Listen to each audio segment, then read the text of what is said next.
Check praise the lord.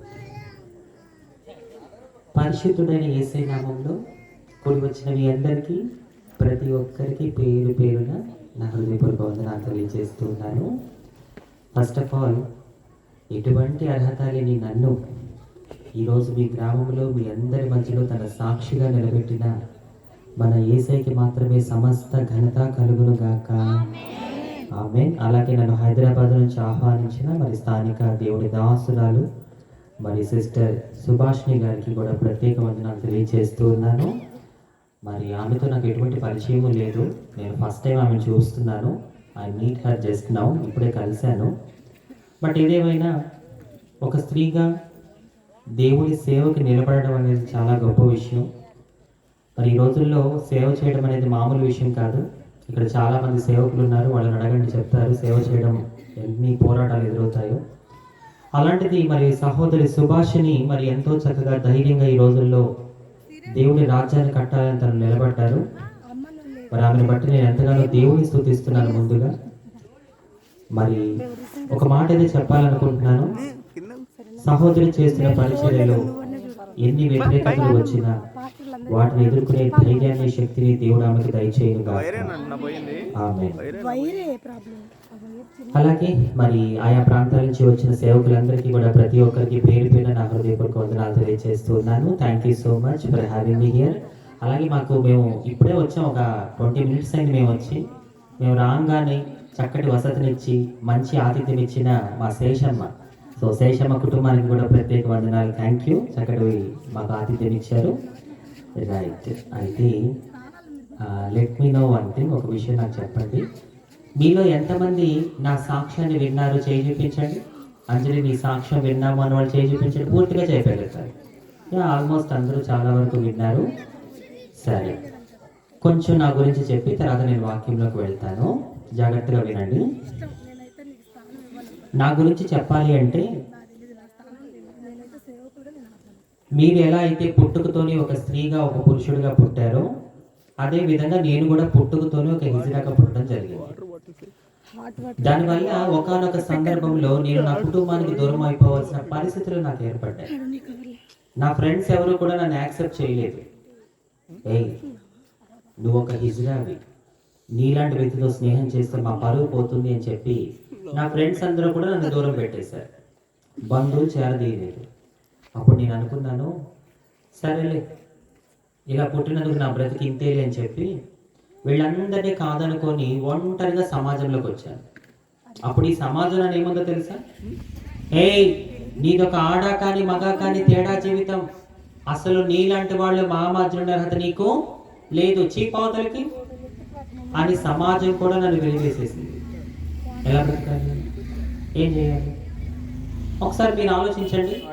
ఒక పురుషుడిగా ఒక స్త్రీగా మిమ్మల్ని మీ కుటుంబం కాదంటే స్నేహితుల సహకారం తీసుకుంటారు. ఒకవేళ మీ ఫ్రెండ్స్ మీకు హెల్ప్ చేయలేదు అనుకోండి, బంధువుల దగ్గరికి వెళ్తారు. ఒకవేళ మీ బంధువులు కూడా మిమ్మల్ని ఆదరించలేదు అనుకోండి, ఒక స్త్రీగా పురుషుడిగా మీరు ఈ సమాజంలోకి వచ్చి బ్రతకడానికి you have many opportunities in this society as a men and women. ఒక స్త్రీగా ఒక పురుషుడిగా మీరు ఈ సొసైటీలో బ్రతకడానికి, ఒంటరిగా బ్రతకడానికి మీకు ఎక్కడో ఒక చోట ఏదో ఒక అవకాశం ఖచ్చితంగా దొరుకుతుంది. బట్ నాకు ఆ ఛాన్స్ కూడా లేదే. మీరు నా జీవితాన్ని గమనిస్తే నా లైఫ్లో కుటుంబం అనే తలుపు మోసుకుపోయింది, స్నేహితులు అనే తలుపు మోసుకుపోయింది, బంధువులు, సమాజం, 4 వైపులా అన్ని తలుపులు మోసుకుపోయాయి. బట్ ఒక విషయం గుర్తుపెట్టుకోండి, మన జీవితంలో అన్ని తలుపులు మోసుకుపోయినా పైనుండి చూస్తున్న దేవుడు మనకంటూ ఒక ప్రత్యేకమైన ద్వారాన్ని తెరవగల సమర్థుడు. Nothing is impossible for him. He can do anything for us. ఆయన మన కోసం ఏదైనా చేసేస్తాడు.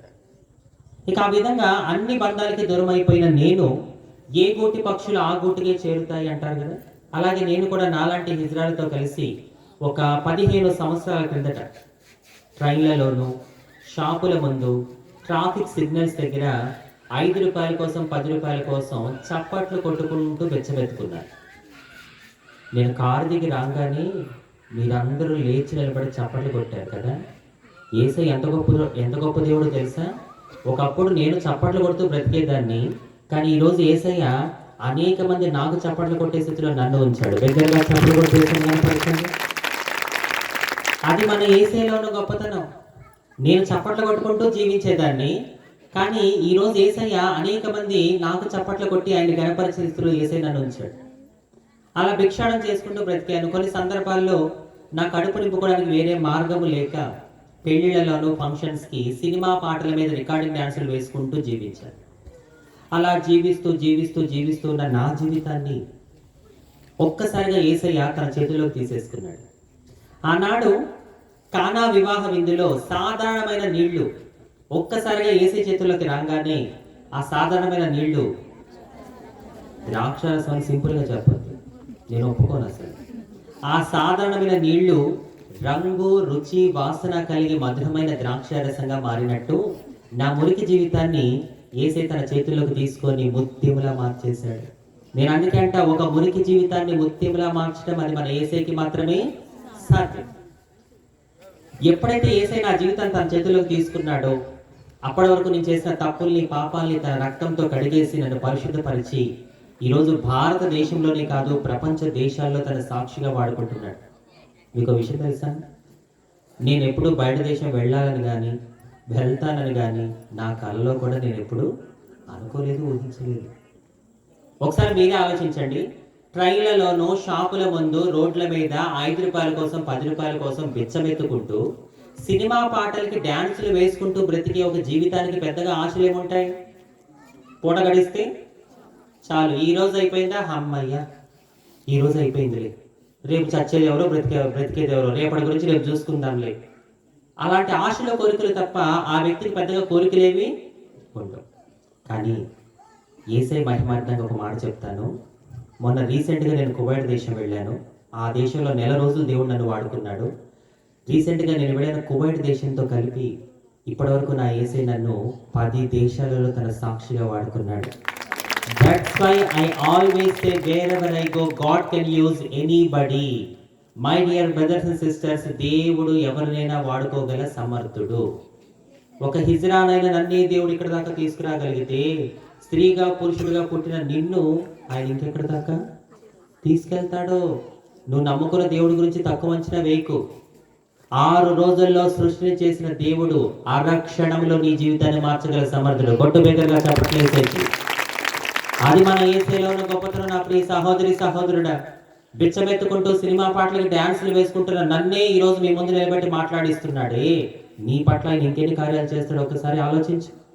దేవుడికి అసాధ్యమైన ఏది కూడా లేదు. నేను ఒక చౌదరి కుటుంబంలో పుట్టి పెరిగాను. కమ్మకులం.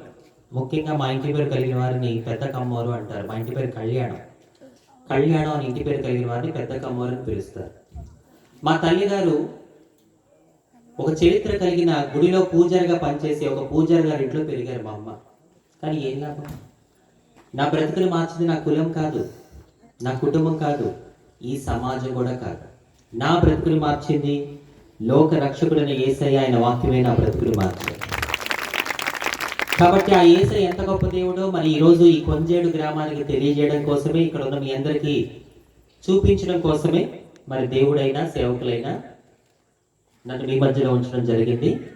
సో ఇప్పుడు ఇక్కడ ఉన్న మీ అందరికీ కూడా హైదరాబాద్ నుంచి వచ్చిన అంజలి ఎవరు అనే విషయంలో క్లారిటీ వచ్చిందా లేదా? మరి కొంతమంది ఫేస్లు ఎందుకు డౌట్గా ఉన్నాయి? మీలో కొంతమంది ఫేస్లు అయితే జనరల్ బోగి బ్యాచ్లో పెట్టారు. అలా ఉండద్దు. నాకు మీరు కనిపించకపోయినా పర్వాలేదు, కానీ మీ పళ్ళు మాత్రం ఖచ్చితంగా కనిపించాల్సింది. మీ టూత్పేస్ట్లో ఉప్పు ఉందా? మరి నవ్వండి, మరి ఉప్పు ఉంటుంది. మీరు నవ్వితే చాలా బాగుంటుంది తెలుసా. ఎస్, మనం ఎలా ఉన్నా యేసయ్య మనల్ని ప్రేమిస్తాడు. మనుషులు మన పైకి పని చూసి ప్రేమిస్తారు, కానీ యేసయ్య మాత్రం హృదయాన్ని చూసి ప్రేమించే దేవుడు మన దేవుడు. కాబట్టి ఈ సమయంలో ప్రార్థన చేసుకుందాం. దేవుడి వాక్యంలోకి వెళ్దాం. తలలో వంచండి. అతి పరిశుద్ధుడైన యేసయ్య, ఈ సమయంలో నీ వాక్యాన్ని మేము ధ్యానిస్తూ ఉండగా, అయ్యా నీ వాక్యం చేత మమ్మల్ని సరిచేయండి, బలపరచండి, ఆదరించండి. నీ వాక్యాన్ని మేము శ్రద్ధగా విని నీపై మాకున్న విశ్వాసాన్ని మేము పెంచుకోవాలి. యేసయ్య, నీ లేఖనాల్లో దాచిపెట్టిన ప్రతి అద్భుతాన్ని మేము అనుభవించలాగా మాకు సహాయం చేయమని యేసయ్య నామములో వేడుకొంచున్నాము తండ్రి, ఆమేన్. నేను మీ మధ్యలోకి వస్తున్నాను కదా అని చెప్పి ప్రార్థన చేశాను దేవుడికి. ప్రార్థన చేస్తే దేవుడు కొన్ని మాటలు మీతో చెప్పమని నన్ను ప్రేరేపించాడు, నన్ను సిద్ధపరిచాడు. ఈరోజు దేవుడు మనతో మాట్లాడబోయే ఈ మాటలు ఇక్కడ కూర్చున్న మనలో ఎవరికి అవసరమో, ఎవరిని సరిచేయడానికో, ఎవరిని బలపరచడానికో, ఏ కుటుంబాన్ని కట్టడానికో, ఏ వ్యక్తిని రక్షణలోకి నడిపించడానికో, ఒకవేళ చెబుతున్న నాకు తెలియకపోయినా నా చేత మాట్లాడిస్తున్న పరిశుద్ధాత్మ దేవుడికి బాగా తెలుసు. కాబట్టి అందరూ ప్రార్థన పూర్వకంగా ఉండండి. మరి ఈరోజు దేవుడు మాట్లాడే ఈ మాటలు ఈ గ్రామంలో ఇక్కడ ఉన్న మీలో ఎవరికి అవసరమో నాకు తెలియదు, దేవుడికి ఖచ్చితంగా తెలుసు. మాటలు చాలా శ్రద్ధగా మీరు దేవుడి మాటలు వినాలి. వాక్య సందేశంలోకి వెళ్లే ముందు ఒక ప్రశ్నతో నేను వాక్యాన్ని ప్రారంభించాలనుకుంటున్నాను. ఏంటంటే దేవుడు మన నుంచి కోరుకునేది ఏంటి, మనం ఎలా ఉండాలని దేవుడు ఆశిస్తున్నాడు? ఈ ప్రశ్నకి జవాబు బైబిల్ ఏం చెప్తుందో చూద్దామా? 1 పేతురు 1వ అధ్యాయం. ఒకరు వాక్యాన్ని మైకులో చదవగలిగిన వాళ్ళు చదివి సహకరించండి, అందరికి వినపడేలా. 1 పేతురు 1వ అధ్యాయము 14వ వచనము. చక్కగా వాక్యాన్ని చదివి సహకరించండి. నేను పరిశుద్ధులై ఉన్నాను కనుక మీరును పరిశుద్ధులై ఉండడని వ్రాయబడి ఉన్నది. కాగా మీరు విధేయులకు పిల్లలై మీ పూర్వపు అజ్ఞాన దశలో మీకుండిన ఆశలను అనుసరించి ప్రవర్తింపక మిమ్మల్ని పిలిచిన వాడు పరిశుద్ధులై ఉన్న ప్రకారము మీరును సమస్త ప్రవర్తన యందు పరిశుద్ధులై ఉండుడి. రైట్, చెప్పండి. ఈ రాత్రి దేవుడు మన నుంచి ఏం కోరుకుంటున్నాడు? గట్టిగా చెప్పాలి. పరిశుద్ధమైన జీవితం. ఈరోజు ఇక్కడ ఉన్న అందరినీ దేవుడు అడుగుతున్నాడు, నా కుమారుడా, నా కుమార్తె, నువ్వు పరిశుద్ధంగా జీవిస్తున్నావా అని చెప్పి. అక్కడ బైబిల్లో ఒక మాట ఉంది, మనం చదివిన వచనంలో, సమస్త ప్రవర్తన ఏందో మనం పరిశుద్ధంగా ఉండాలంట. సమస్త ప్రవర్తన అంటే ఏంటో తెలుసా? నువ్వు ఆలోచించే ఆలోచనలో నువ్వు పరిశుద్ధంగా ఉండాలి, నువ్వు మాట్లాడే మాటల్లో నువ్వు పరిశుద్ధంగా ఉండాలి, నువ్వు వినే దాంట్లో, నువ్వు చూసే చూపుల్లో, నీ చేతల్లో, నీ ప్రవర్తనలో, అసలు నీ దేహము, నీ జీవితము దేవుడి కొరకు పరిశుద్ధంగా మారిపోవాలి. మీరు అడగొచ్చు, అంజలి ఎందుకు మనం పరిశుద్ధంగా ఉండాలి? ఎందుకంటే మన కోసం ప్రాణం పెట్టిన యేసయ్య పరిశుద్ధుడు. ఆయన పుట్టుకలో పరిశుద్ధత ఉంది, ఆయన జీవిత విధానంలో కూడా పరిశుద్ధత ఉంది. ఆ పరిశుద్ధుడైన దేవుణ్ణి ఈ పాపిష్టి లోకానికి పరిచయం చేయాలి అంటే పరిశుద్ధులు కావాలి. అందుకే మనం పరిశుద్ధంగా జీవించాలి. అంతేకాదు, ఏ కుటుంబంలో అయితే, ఏ సంఘములో అయితే పరిశుద్ధత ఉంటుందో ఆ కుటుంబాన్ని, ఆ సంఘాన్ని దేవుడు అంచెలంచెలుగా హెచ్చిస్తాడు. కానీ ఈ రోజుల్లో పాపం వల్ల కుటుంబ వ్యవస్థ చిన్న భిన్నమైపోతుంది. భార్యకు తెలియకుండా భర్త, భర్తకు తెలియకుండా భార్య, పిల్లలకు తెలియకుండా అమ్మా నాన్నలు, పేరెంట్స్కి తెలియకుండా పిల్లలు భయంకరమైన పాప పోగులో మునిగిపోతున్నారు. కొంతమంది అయితే వాయా వరుస తప్పి మరీ పాపం చేస్తున్నారు. సహోదరుడా, నీ భార్యకి నువ్వంటే ఒక నమ్మకం. అందరూ ఏమో కానీ నా భర్త మాత్రం అలాంటి వాడు కాడు. సహోదరి, నీ భర్తకి నువ్వంటే చాలా నమ్మకం. అందరూ ఏమో కానీ నా భార్య మాత్రం అలాంటిది కాదండి. తమ్ముడు, చెల్లి, మీ అమ్మా నాన్నకి నువ్వంటే ఒక నమ్మకం. ఎవరో ఏమో కానీ నా కొడుకు మాత్రం, నా కూతురు మాత్రం అలాంటి వాళ్ళు కాదు. మరి ఏ నమ్మకం అయితే నీ కుటుంబం నీ మీద పెట్టుకుందో ఆ నమ్మకానికి తగ్గట్టుగా నువ్వు జీవిస్తున్నావా? రాత్రి సూటుగా యేసయ్య ప్రశ్నిస్తున్నాడు ఇక్కడ కొంతమందిని. ఇక్కడున్న మా అన్నలో కొంతమందిని దేవుడు అడుగుతున్నాడు, ఎంత కాలం నీ భార్యని మోసం చేస్తావు? ఎంత కాలం నీ భర్తని మోసం చేస్తావు? ఎంత కాలం నీ పిల్లల్ని మోసం చేస్తావు? మీ అమ్మా నాన్నని మోసం చేస్తావు? సహోదరి సహోదరు, జాగ్రత్తగా వినండి. ఒకరోజు ఖచ్చితంగా నీ పాపం పండుతుంది. నీ పాపం నిన్ను పట్టుకుంటుంది. నీ పాపం నీ పరువు తీస్తుంది. నీ పాపం నిన్ను పనికి రాకుండా చేస్తుంది. ఫైనల్ గా నువ్వు చేసే పాపం నిన్ను పాతాళానికి నడిపిస్తుంది. జాగ్రత్త. పిల్లంట కళ్ళు మూసుకొని పాలు తాగుతూ ఏమనుకుంటుంది? నన్నెవరూ చూడట్లేదు అనుకుంటుందట. ఇక్కడ మనలో కొంతమంది జీవితాలు అలాగే ఉన్నాయి.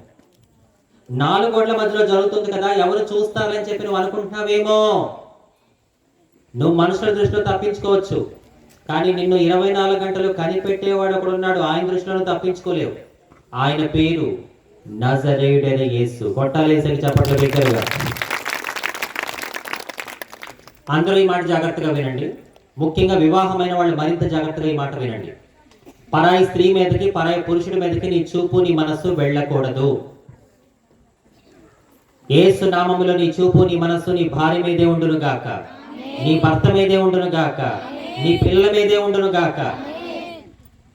ఒకవేళ ఇక్కడున్న మీలో ఎవరైనా ఈ మాటలు వింటున్నారు కదా, మీరు అనుకుంటున్నారేమో, అంజలి నేను నా దేహంతో ఏ పాపం చేయలేదు, నేను చాలా పరిశుద్ధురాలిని, నేను చాలా పరిశుద్ధుడిని అని అనుకుంటున్నారేమో మీలో ఎవరైనా.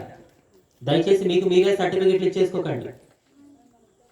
కొంతమంది ఎలా ఆలోచిస్తారంటే పాపం అంటే 2 దేహాలు కలిస్తేనే పాపం, మిగతాది ఏది పాపం కాదు అనే భ్రమలో ఉంటారు.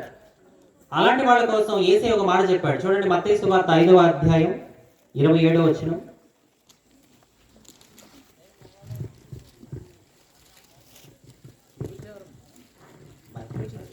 వ్యభిచారము చేయవద్దని చెప్పబడిన మాట మీరు విన్నారు కదా. నేను మీతో చెప్పున్నదేమనగా, ఒక స్త్రీని మోహపు చూపుతో చూచు ప్రతివాడు అప్పుడే తన హృదయమందు ఆమెతో వ్యభిచారము చేసిన వాడును. చాలండి సహోదరులు, ఇక్కడ ఉన్న ప్రతి ఒక్క స్త్రీ మాటలు వినండి.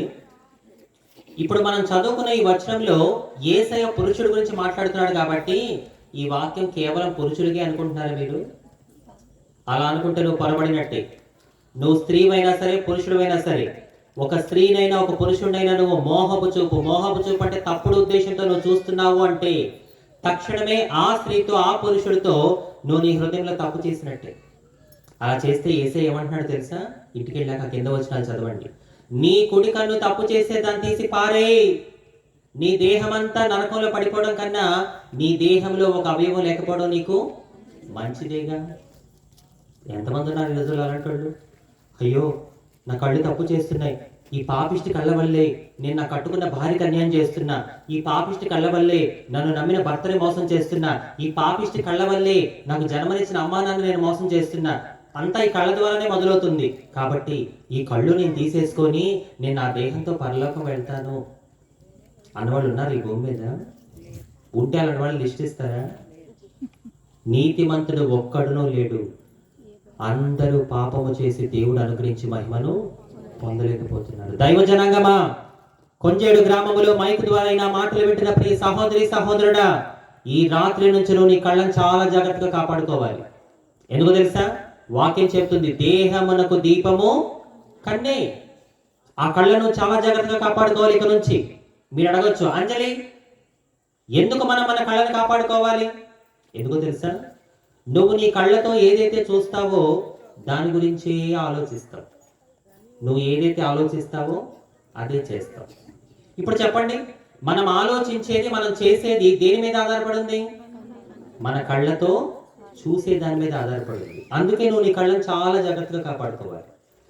That's why I always say wherever I go. నేను ఎక్కడికి వెళ్ళిన ఒక మాట ఖచ్చితంగా చెప్తాను, నీ కళ్ళు బాగుంటే నీ ఒళ్ళు బాగుంటుంది, నీ ఒళ్ళు బాగుంటే నీ ఇల్లు బాగుంటుంది. చప్పట్లు కొట్టేసారు కనుక నా ప్రియ సహోదరి సహోదరుడా, నీ కళ్ళు బాగుంటే ఏం బాగుంటుంది? ఒళ్ళు బాగుంటుంది. ఒళ్ళు బాగుంటే ఇల్లు కూడా చాలా బాగుంటుంది. బైబిల్లో దేవుని హృదయానుసారుడు అనే బిరుదు కలిగిన దావీదు ఒకానొక సందర్భంలో ఏం చేశాడో తెలుసా? యుద్ధానికి వెళ్లకుండా సాయంత్రం దాకా పడుకొని సాయంత్రం ఎప్పుడో నిద్ర లేచి ఒంటరిగా డాబా మీద చక్కలు కొడుతున్నాడు. ఎలా కొడుతున్నాడు? ఒంటరిగా. సహోదరి సహోదర వినండి, నువ్వు ఒంటరిగా ఉన్నప్పుడు నీ చేత తొంటరి పని చేయించడానికి సాతాను నీ పక్కనే ఉంటాడు. మనం మన జీవితంలో ఒంటరిగా ఉండే సందర్భాలు అప్పుడప్పుడు వస్తూ ఉంటాయి. అలా ఒంటరిగా ఉండే సందర్భం వచ్చినప్పుడు నువ్వు ఏం చేయాలో తెలుసా? ప్రార్థన చేసుకో, బైబిల్ చదువుకో, పాటలు పాడు, దేవుణ్ణి ఆరాధించు. నువ్వు ఒంటరిగా ఉన్నప్పుడు నువ్వు ఎంత దేవుడికి దగ్గరగా ఉంటే నీకు అంత మంచిది. లేదా నువ్వు ఒంటరిగా ఉన్నావా, నీ చేత తొంటరి పని చేయించడానికి సాతాను నీ పక్కనే కూటికాడ గుంట నక్కలుగా ఎదురు చూస్తూ ఉంటాడు. వాస్తవానికి ఆ రోజు దావీదు చేయాల్సిన పని ఏంటి చెప్పండి? యుద్ధానికి వెళ్ళాలి. సరే, యుద్ధానికి వెళ్ళలేదు, కనీసం ఇంట్లో ప్రార్థన చేయాలిగా. అయ్యా, నా ప్రజలు దేశం కోసం ప్రాణాలు అర్పించి యుద్ధం చేస్తున్నారయ్యా, నా ప్రజలకి నా దేశానికి గెలుపు దయచేయమని చెప్పి ప్రార్థన చేయాలిగా. యుద్ధానికి వెళ్ళలేదు, ప్రార్థన చేయలేదు. ఆ రోజు దావీదు చేయాల్సిన పని దావీదు చేయలేదు. ఇక్కడ మనం నేర్చుకోవాల్సిన పాఠం ఏంటో తెలుసా? మన జీవితంలో మనం చేయాల్సిన పని మనం చేయకపోతే మనం చెయ్యకూడని పనులు సాతాను మన చేత గట్టిగా చెప్పు చేయిస్తాడు. జాగ్రత్త. ఒక స్టూడెంట్ గా నీ పని చదువుకోవడం, ఒక ఇంటి ఇల్లాలుగా నీ పని దేవునికి ఇచ్చిన భర్తని, దేవునికి ఇచ్చిన పిల్లల్ని జాగ్రత్తగా చూసుకుంటూ నీ ఇల్లు కట్టుకోవడం. ఒక ఉద్యోగిగా, ఒక వ్యాపారిగా నీ పని దేవునికి ఇచ్చిన ఉద్యోగాన్ని, దేవునికి ఇచ్చిన వ్యాపారాన్ని నమ్మకంగా చేయడం. అలా కాకుండా నా ప్రియ సహోదరి సహోదరుడా, నువ్వు నీ లైఫ్లో ఏ టైంలో ఏ పని చేయాలో ఆ పని చెయ్యకుండా నువ్వు బద్దకించావా, జరిగిందని తెలుసా? నువ్వు చెయ్యకూడని పనులు సాతాను నీ చేత చేయిస్తాడు. ఫైనల్గా నిన్ను చేతకాని వాడు చేసేస్తాడు. గుర్తుపెట్టుకో. ఆ రోజు దావీదు చేయాల్సిన పని యుద్ధానికి వెళ్ళాలి, కనీసం ప్రార్థన చేయాలి. రెండూ చేయలేదు. రెండూ చేయకుండా సాయంత్రం దాకా పడుకొని సాయంత్రం ఎప్పుడో నిద్ర లేచి ఒంటరిగా డాబా మీద చక్కర్లు కొడుతున్నాడు. ఎవరు చూశారు అప్పుడు? సాతాను గాడు చూశాడు. అరే, దావీదు ఒంటరిగా ఉన్నాడు, ఒంటరిగా ఉన్న ఈ దావీదు చేత తుంటరి పని చేయించడానికి this is the right time అనుకున్నాడు. అందమైన అమ్మాయి స్నానం చేస్తుంటే ఆమెను చూసేలా సాతాను ప్రేరేపించాడు. దావీదు చూశాడు, కళ్ళని పాడు చేసుకున్నాడు.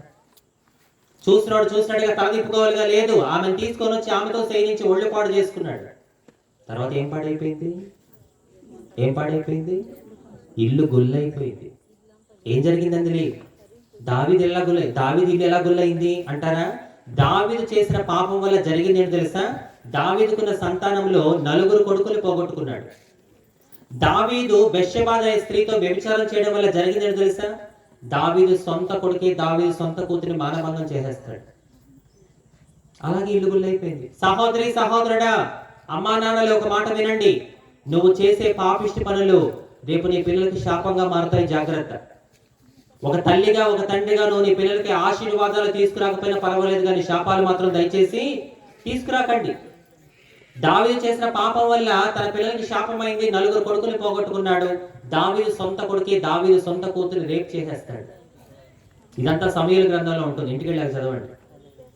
దావీదు జీవితం ఇదంతా ఎక్కడి నుంచి మొదలైంది? కళ్ళ నుంచి మొదలైంది. నేను అందుకే అంటా, నీ కళ్ళు బాగుంటే నీ ఒళ్ళు, నీ ఇల్లు కూడా చాలా బాగుంటుంది. మీకు విషయం తెలుసా? దావీదు బెత్షెబాతో పాపం చేసినప్పుడు అతని వయసు ఎంతో తెలుసా మీకు? 50 సంవత్సరాలు. ఎంత? 50 years. ఎలా అంటారేమో. 16-17 ఏళ్ల వయసులో సమూయేలు చేత రాజుగా అభిషేకించబడ్డాడు. 30 ఏళ్లకు రాజు అయ్యాడు. 20 ఏళ్ళు గొప్ప పరిపాలన చేశాడు దావీదు. 30 + 20 ఎంత? 30 20 ఎంత? 50 ఏళ్ల వయసులో బెత్షెబాతో పాపం చేయాల్సి వచ్చింది. ఇక్కడ మనం ఏం నేర్చుకోవాలి? సహోదరి సహోదర వినండి. 50 ఏళ్ల వయసున్న దావీదునే సాతాను పాపంలో పడేయగలిగితే మరి 20, 30, 40 ఏళ్ల వయసున్న మన సంగతి ఏంటి? కాబట్టి నువ్వు నీ జీవితంలో ఒక్క క్షణం అలక్ష్యంగా ఉన్నా నీ లైఫ్లో ఏమన్నా జరిగిపోతుంది. అందుకే పౌలు గారు కొరింథీ సంఘానికి రాస్తూ ఒక మంచి మాట చెప్పారు. ఈరోజు మీ అందరికి అదే వాగ్దానం. ఆ బైబిల్లో ఆ మాటను చక్కగా పెన్నుంటే పెన్నుతో అండర్లైన్ చేసుకున్న ఆ మాట ఏంటో 1 కొరింథీ 10వ అధ్యాయము 11-12 వచనాలు. ఈ రోజు దేవుడు మీ అందరికి ఇచ్చే వాగ్దానం అదే. ఆ వాగ్దానాన్ని మీరు చక్కగా అండర్లైన్ చేసుకుని ప్రతిరోజు ఆ వాగ్దాన ప్రకారం నేను జీవించాలని చెప్పి ప్రార్థన చేసుకోండి. చూడండి, 1 కొరింథీ 10వ అధ్యాయము 11-12 వచనాలు. ఈ సంగతులు దృష్టాంతముగా వారికి సంభవించి యుగాంతమందున్న మనకు బుద్ధి కలుగుటకై వ్రాయబడిన. తాను నిలుచున్నానని తలంచుకున్నవాడు పడకొనున్నట్లు జాగ్రత్తగా చూసుకొనవలెను. అర్థమైందా? ఈరోజు మీ వాగ్దానం ఏంటి? తాను నిలుచుచున్నానని తలంచుకున్నవాడు పడకుండునట్లు జాగ్రత్తగా చూసుకోవాలంట. అంజలి, మాకు ఆ మాట ఏంటో అర్థం కాలేదు, మాకు అర్థమయ్యే భాషలో చెప్తావా? ఖచ్చితంగా చెప్తా. దాని అర్థం ఏంటంటే, అంత ఈజీగా నేనే తప్పు చేయలే. ఎంత అందమైన అమ్మాయి ప్రేరేపించినా, ఎంత అందమైన అబ్బాయి నన్ను పిలిచినా అంత తేలిగ్గా నేను ఎవరికి లొంగలే. ఆ తప్పు నేను ఎప్పుడు చేయాలి? నా భర్తకి, నా భార్యకి నేను ఎప్పుడు అన్యాయం చేయాలి అని నీ మీద నీకు ఓవర్ కాన్ఫిడెంట్ వద్దు. నీ మీద నీకు అతి నమ్మకం వద్దు.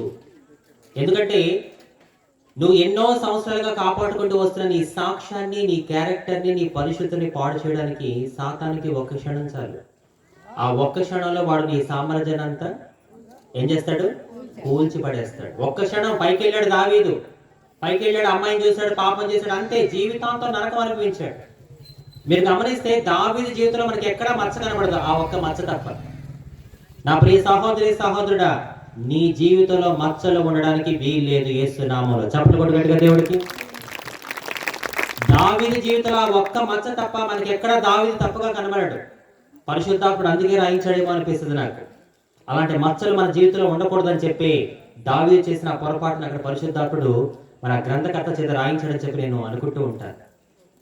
నీ జీవితంలో మచ్చలు ఉండకూడదు. ఎవ్వరు నిన్ను ఏలు పెట్టి చూపించే స్థితిలో నువ్వు రాకూడదు.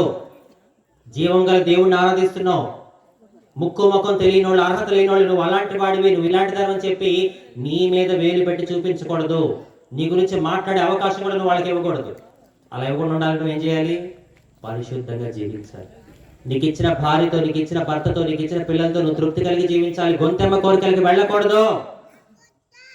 ఏ భర్తనైతే దేవుడికి ఇచ్చాడో, ఏ భార్యనైతే దేవుడికి ఇచ్చాడో, ఏ పిల్లలైతే దేవుడికి ఇచ్చాడో, ఆ పిల్లలతో, ఆ భర్తతో, ఆ భార్యతో నువ్వు తృప్తి కలగాలి. తృప్తి లేకపోతే పాపం మొదలవుతుంది. గుర్తుపెట్టుకో. ఆనాడు అవ్వ ఆదాము దేవుడు ఇచ్చిన పళ్ళతో తృప్తి లేదు వాళ్ళకి.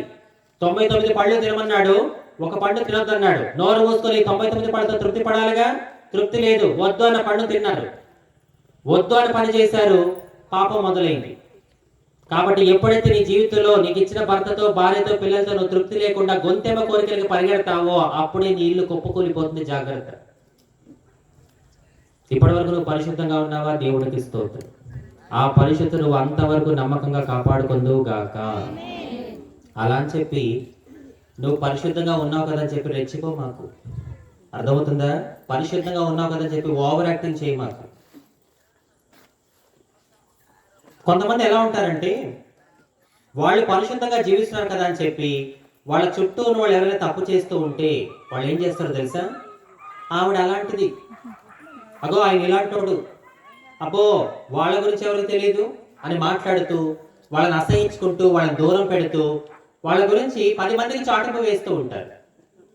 ఈ రోజు నువ్వు పరిశుద్ధంగా జీవిస్తున్నావు కదా అని చెప్పి నీ చుట్టూ ఉన్న వాళ్ళు ఎవరైనా తప్పు చేస్తుంటే, పాపం చేస్తూ ఉంటే వాళ్ళని అసహించుకుంటూ, వాళ్ళని దూరం పెడుతూ, వాళ్ళ గురించి నువ్వు 10 మందికి చెప్తున్నావు అంటే this is not a Christian attitude.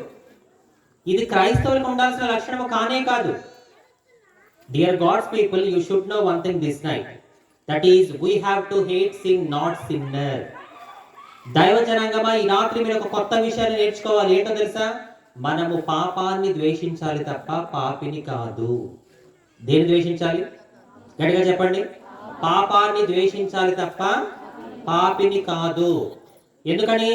యేసయ్య పాపి కోసమే వచ్చాడు, పాపి కోసమే ప్రాణం పెట్టాడు. అంతెందుకండి, వ్యభిచారంలో పట్టబడిన స్త్రీని అందరూ రాళ్లతో కొట్టి చంపాలనుకున్నారు. అప్పుడు యేసయ్య ఏమన్నాడు? కొట్టండి, కొట్టండి, చంపండి, చంపండి అన్నాడు. ఏమన్నాడు?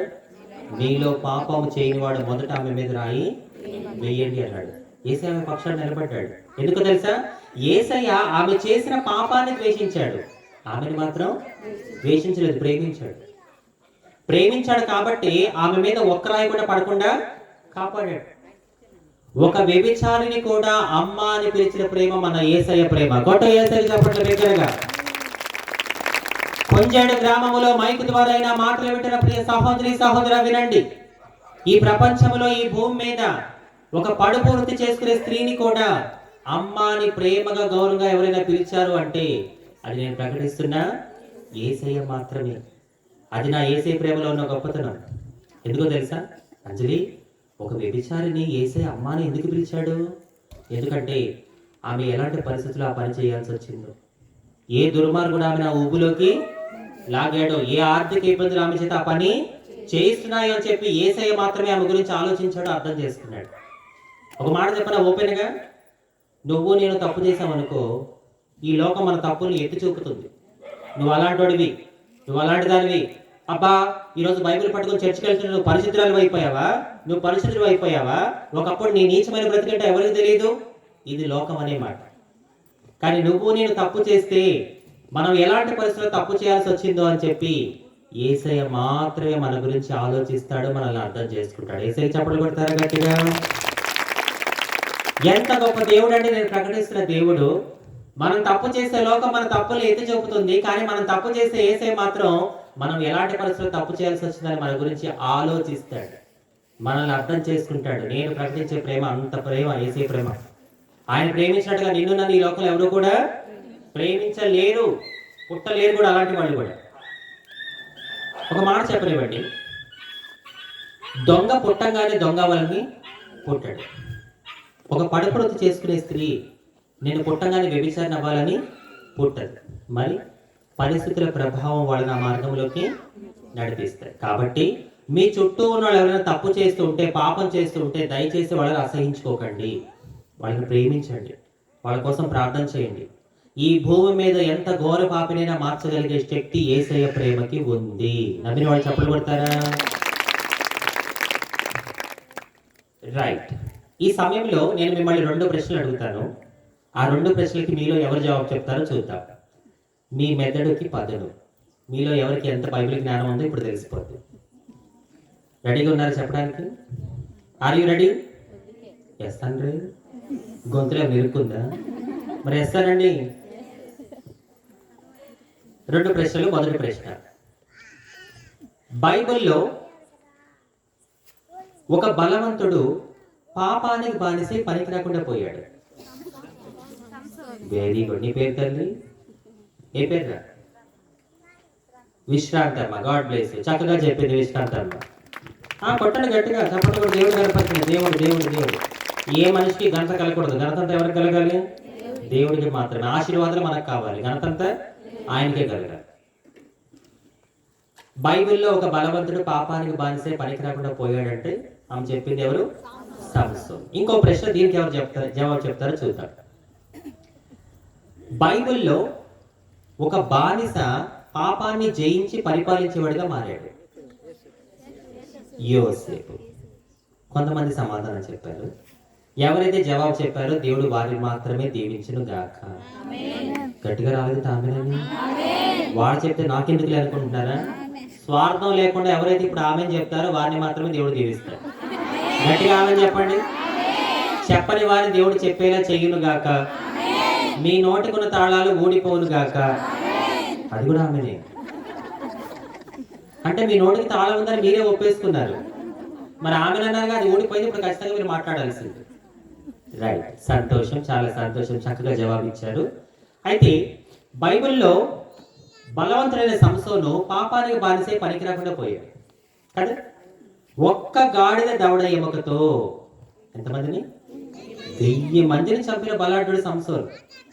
కానీ ఒక అందమైన అమ్మాయి విషయంలో బలహీనుడయ్యాడు. నాకు చాలా విచిత్రం అనిపిస్తుంది. ఏంటో తెలుసా? సంసోను 1000 మంది పురుషుల్ని హ్యాండిల్ చేయగలిగాడు, కానీ గట్టిగా చెప్పు, ఒక స్త్రీని మాత్రం హ్యాండిల్ చేయలేకపోయాడు. పైకి మాత్రం చాలా బలవంతుడు, కానీ లోపల శరీర సంబంధమైన విషయంలో చాలా బలహీనుడు. ఈ రాత్రి దేవుడు ఇక్కడ ఉన్న మనల్ని అందరినీ అడుగుతున్నాడు, నా కుమారుడా, నా కుమార్తె, నువ్వు పైకి చాలా నీతిగా యథార్థంగా కనబడుతున్నావు, కానీ లోపల మాట ఏమిటి? నీ అంతరంగం ఎలా ఉంది? కొంతమంది పైన ఒక వేషం లోపల ఒక వేషం వేస్తూ ఉంటారు. పైకి మాత్రం చాలా భక్తి పరురాలు, పైకి మాత్రం చాలా భక్తి పరుడు, కానీ లోపల మాత్రం వేసేవన్నీ ఎదవ వేషాలు. ఇలా పైన ఒక వేషం లోపల ఒక వేషం వేసేవారిని ఏమన్నాడు తెలుసా? మీరు సున్నం కొట్టిన సమాధులను పోలి ఉన్నారు. ఎలా అంట? సున్నం కొట్టిన సమాధి. సున్నం కొట్టిన సమాధి ఎలా ఉంటుంది? పైకి తెల్లగా నిగనిగలాడుతుంటుంది, కానీ లోపల మాత్రం కుళ్ళిపోయిన శవంతో కంపు కొడుతుంటుంది. చూడండి ఆ వచనం, మత్తయి సువార్త 23వ అధ్యాయం 27-28 వచ్చినాయి. వేషధారులైన శాస్త్రులారా, పరిసయ్యులారా, మీరు సున్నము కొట్టిన సమాధులను పోలి ఉన్నారు. అవి వెలుపల శృంగారముగా అగపడును గాని లోపల చచ్చిన వారి ఎముకలతోనూ సమస్త కల్మషముతోనూ నిండి ఉన్నవి. అలాగే మీరు వెలుపల మనుషులకు నీతిమంతులుగా నగపడుచున్నారు గాని లోపల వేషధారణతోనూ అక్రమముతోనూ నిండి ఉన్నారు. ఇక్కడ యేసయ్య సున్నం కొట్టిన సమాధులు అని ఎవరిని అన్నాడని మనం ఆలోచిస్తే శాస్త్రుల్ని పరిసయ్యులు అన్నాడు. అంజలి, యేసయ్య శాస్త్రుల్ని పరిసయ్యులు అంత పెద్ద మాట ఎందుకు అన్నాడు అని అంటే, ఆ రోజుల్లో శాస్త్రులు పరిసయ్యులు ధర్మశాస్త్రాన్ని బోధించేవారు. ఇప్పుడు మనకున్నంత బైబిల్ వాళ్ళకి అప్పట్లో లేదు. వాళ్ళకి ధర్మశాస్త్రం అంతా బాగా తెలుసు. నిద్రలో తట్టిలే పడిగిన టకటక చెప్పేంత టాలెంట్ ఉంది వాళ్ళలో.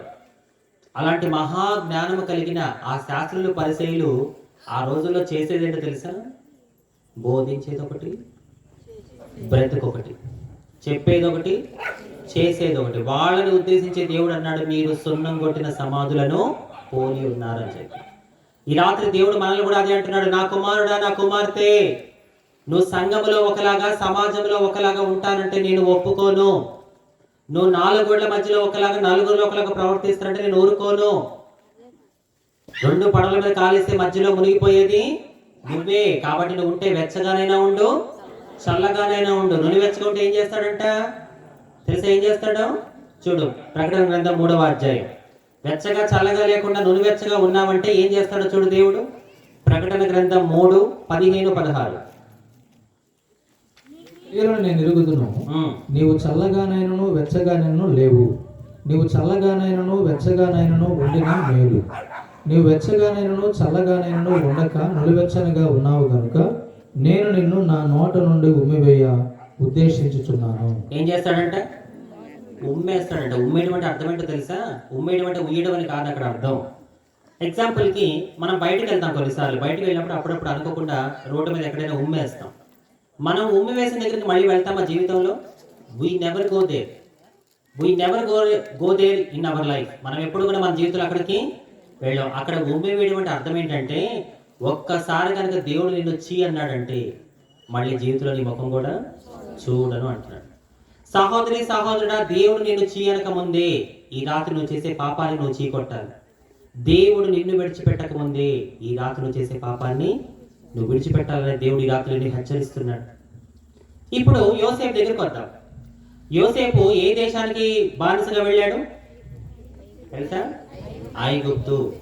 ఐగుప్తు దేశానికి బానిసగా వెళ్ళిన యోసేపు పాపాన్ని జయించి పరిపాలించేవాడిగా మారాడు. పుట్టిన దేశంలోనే మన బ్రతుకులు సరిగ్గా లేవు. కానీ ఆనాడు యోసేపు బానిసగా వెళ్ళిన దేశానికి ప్రధానమంత్రి అయిపోయాడు. ఎలాగో తెలుసా? దేవుడికి కావాల్సిన పరిశుద్ధమైన జీవితం యోసేపు దగ్గర ఉంది కాబట్టి. నేను అనుకుంటా, అప్పుడప్పుడు నేను వాక్యాన్ని ధ్యానిస్తూ నాలో ఊహించుకుంటా, ఆ రోజుల్లో దేవుడు యోసేపు గురించి ఇలా అనుకుని ఉంటాడు. అరే నాన్న, యోసేపు అందమైన అమ్మాయి పిలిస్తే ఎగబడి వెళ్ళే కుర్రాళ్లే చూశాను, కానీ నీలాగా అసహించుకొని పారిపోయే వాళ్ళ కుర్రాళ్ళు మాత్రం నేను చూడలేదురా. నువ్వు నాకు నచ్చావురా బంగారం. నువ్వు ఈ దేశానికి బానిసగా వచ్చావు కదా, నాకు కావలసిన పరిశుద్ధమైన జీవితం నీ దగ్గర ఉంది కాబట్టి ఈ దేశంలో నేను హెచ్చిస్తాను అన్నాడు. అదే దేశానికి దేవుడు యోసేపుని ప్రధానమంత్రిని చేశాడు. నా ప్రియ సహోదరి సహోదరులు, ఎంత గొప్ప దేవుడో తెలుసా? మనం ఆరాధించే దేవుడు ఒక బానిసని అదే దేశానికి ప్రధానమంత్రిని చేసేసాడు. ఇప్పుడు ఇక్కడ మీరందరూ ఉన్నారు. ఈ రాత్రికి రాత్రి మీరు ఆంధ్రాకి సీఎం అయిపోయారు అనుకో, మీకు ఎలా ఉంటుంది? ఈ కొంజేడు ప్రాంతానికి మీరు ఎమ్మెల్యే అయిపోయారు, ఎంపీ అయిపోయారు, సర్పంచ్ అయిపోయారు, లోకల్ లీడర్ అయిపోయారు. ఎలా ఉంటుంది మీకు? ఊరుకో అంజలి, నేను సీఎం ఏంటి, నేను కార్పొరేట్ ఏంటి అని మీకు ఎగతాళిగా ఉండొచ్చు, విచిత్రంగా ఉండొచ్చు. అదే జరిగింది యోసేపు జీవితంలో. యోసేపు ఐగుప్తు దేశానికి బానిసగా వెళ్ళినప్పుడు యోసేపు అనుకోవాలా నేను దేశాన్ని పాలించే ప్రధానమంత్రిని అవుతానని. కానీ ఆ బిడ్డ, ఆ కుమారుడు దేవుడి కోసం పరిశుద్ధంగా జీవించాడు కాబట్టి యోసేపు కళలో కూడా ఊహించిన జీవితాన్ని దేవుడు యోసేపుకి ఇచ్చాడు. చెప్పడం కొట్టండి దేవుడి గట్టిగా. దీన్ని బట్టి మనం నేర్చుకోవాల్సింది ఏంటి? నువ్వు గనక దేవుడి కోసం పరిశుద్ధంగా జీవించగలిగితే నా దేవుడిని హెచ్చించాలని, దీవించాలని, ఆశీర్వదించాలని నా దేవుడు తపన పడుతూ ఉన్నాడు. ఎవరండి? ఓపెన్గా అడుగుతాను, ఎవరండి అందమైన అమ్మాయి పిలిస్తే నో చెప్పేది? మంచి యవన ప్రాయంలో ఉన్నాడు యోసేపు, చూడడానికి చాలా హ్యాండ్సమ్, అందమైన అమ్మాయి అవకాశం ఇస్తుంది. దొరికిందిరా, లక్కీ ఛాన్స్ అనుకోవచ్చు యోసేపు. మీకు విషయం తెలుసా? ఆనాడు యోసేపుకు పాపం చేయడానికి అవకాశం ఉంది. అరే యోసేపు, పని చేస్తున్న యజమాని భార్యతో ఏంట్రా ఈ తప్పుడు పని అని అడగడానికి పక్కనే యోసేపుకి అమ్మా నాన్న లేరు, అన్నదమ్ములు లేరు, ఇంటి యజమాని కూడా లేడు. ఆ గదిలో యోసేపు, ఈ అమ్మాయి ఇద్దరే ఉన్నారు. తప్పు చేస్తే మూడో కంటి కూడా తెలియదు. యోసేపు అనుకోవచ్చుగా, ఇలాంటి గోల్డెన్ ఛాన్స్ మళ్ళీ నాకు రాదు అని. యోసేపు అనుకోవచ్చుగా, నేను తప్పు చేస్తే ఎవరు నన్ను చూడరని. కానీ యోసేపు ఏమనుకుంటా తెలుసా? నన్ను ఎవరు చూసినా చూడకపోయినా నా దేవుడు నన్ను 24 గంటలు కనిపెడుతూనే ఉంటాడని చెప్పి యోసేపు అనుకున్నాడు. అది యోసేపు యొక్క పరిశుద్ధమైన జీవితం. ఆనాడు యోసేపుకి పాపం చేసే అవకాశం ఉన్నా చేయకుండా అక్కడి నుంచి పారిపోయాడు.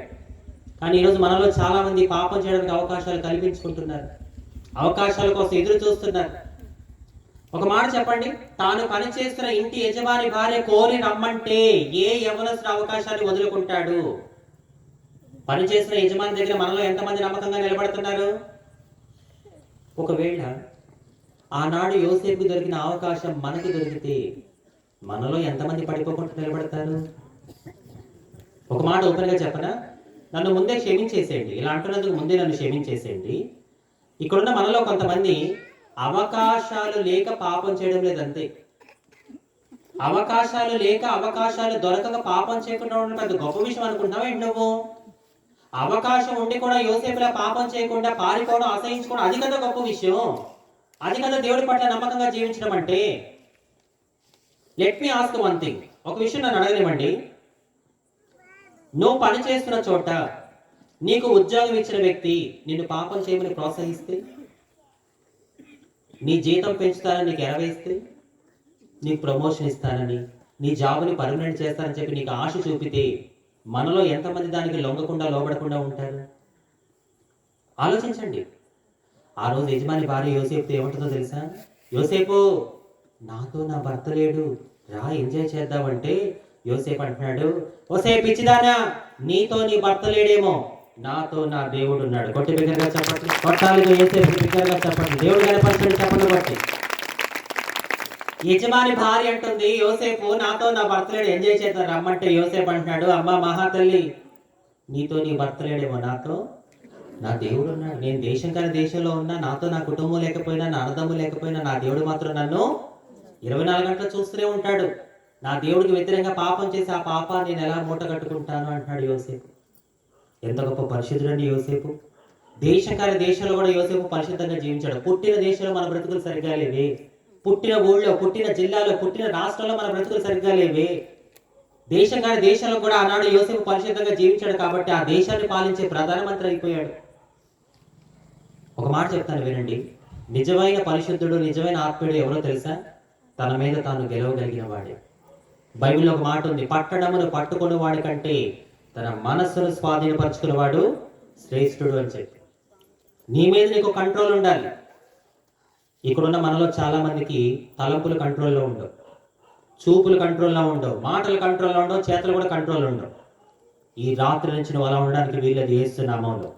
నీ మీద నీకు ఒక కంట్రోల్ ఈ రాత్రి యేసే నీకు దయచేయును గాక. చప్పట్లు కొట్టుగట్టుగా దేవుడికి. నీ మీద నీకు ఒక కంట్రోల్ ఉండాలి. నువ్వు చేయకూడదంటే చేయకూడదంటే, వెళ్ళకూడదంటే వెళ్ళకూడదంటే, చూడకూడదంటే చూడకూడదంటే. నీ ఆత్మ ఏం చెప్పుద్దో నీ ఆత్మ చెప్పినట్టుగా నీ దేహం వినాలి.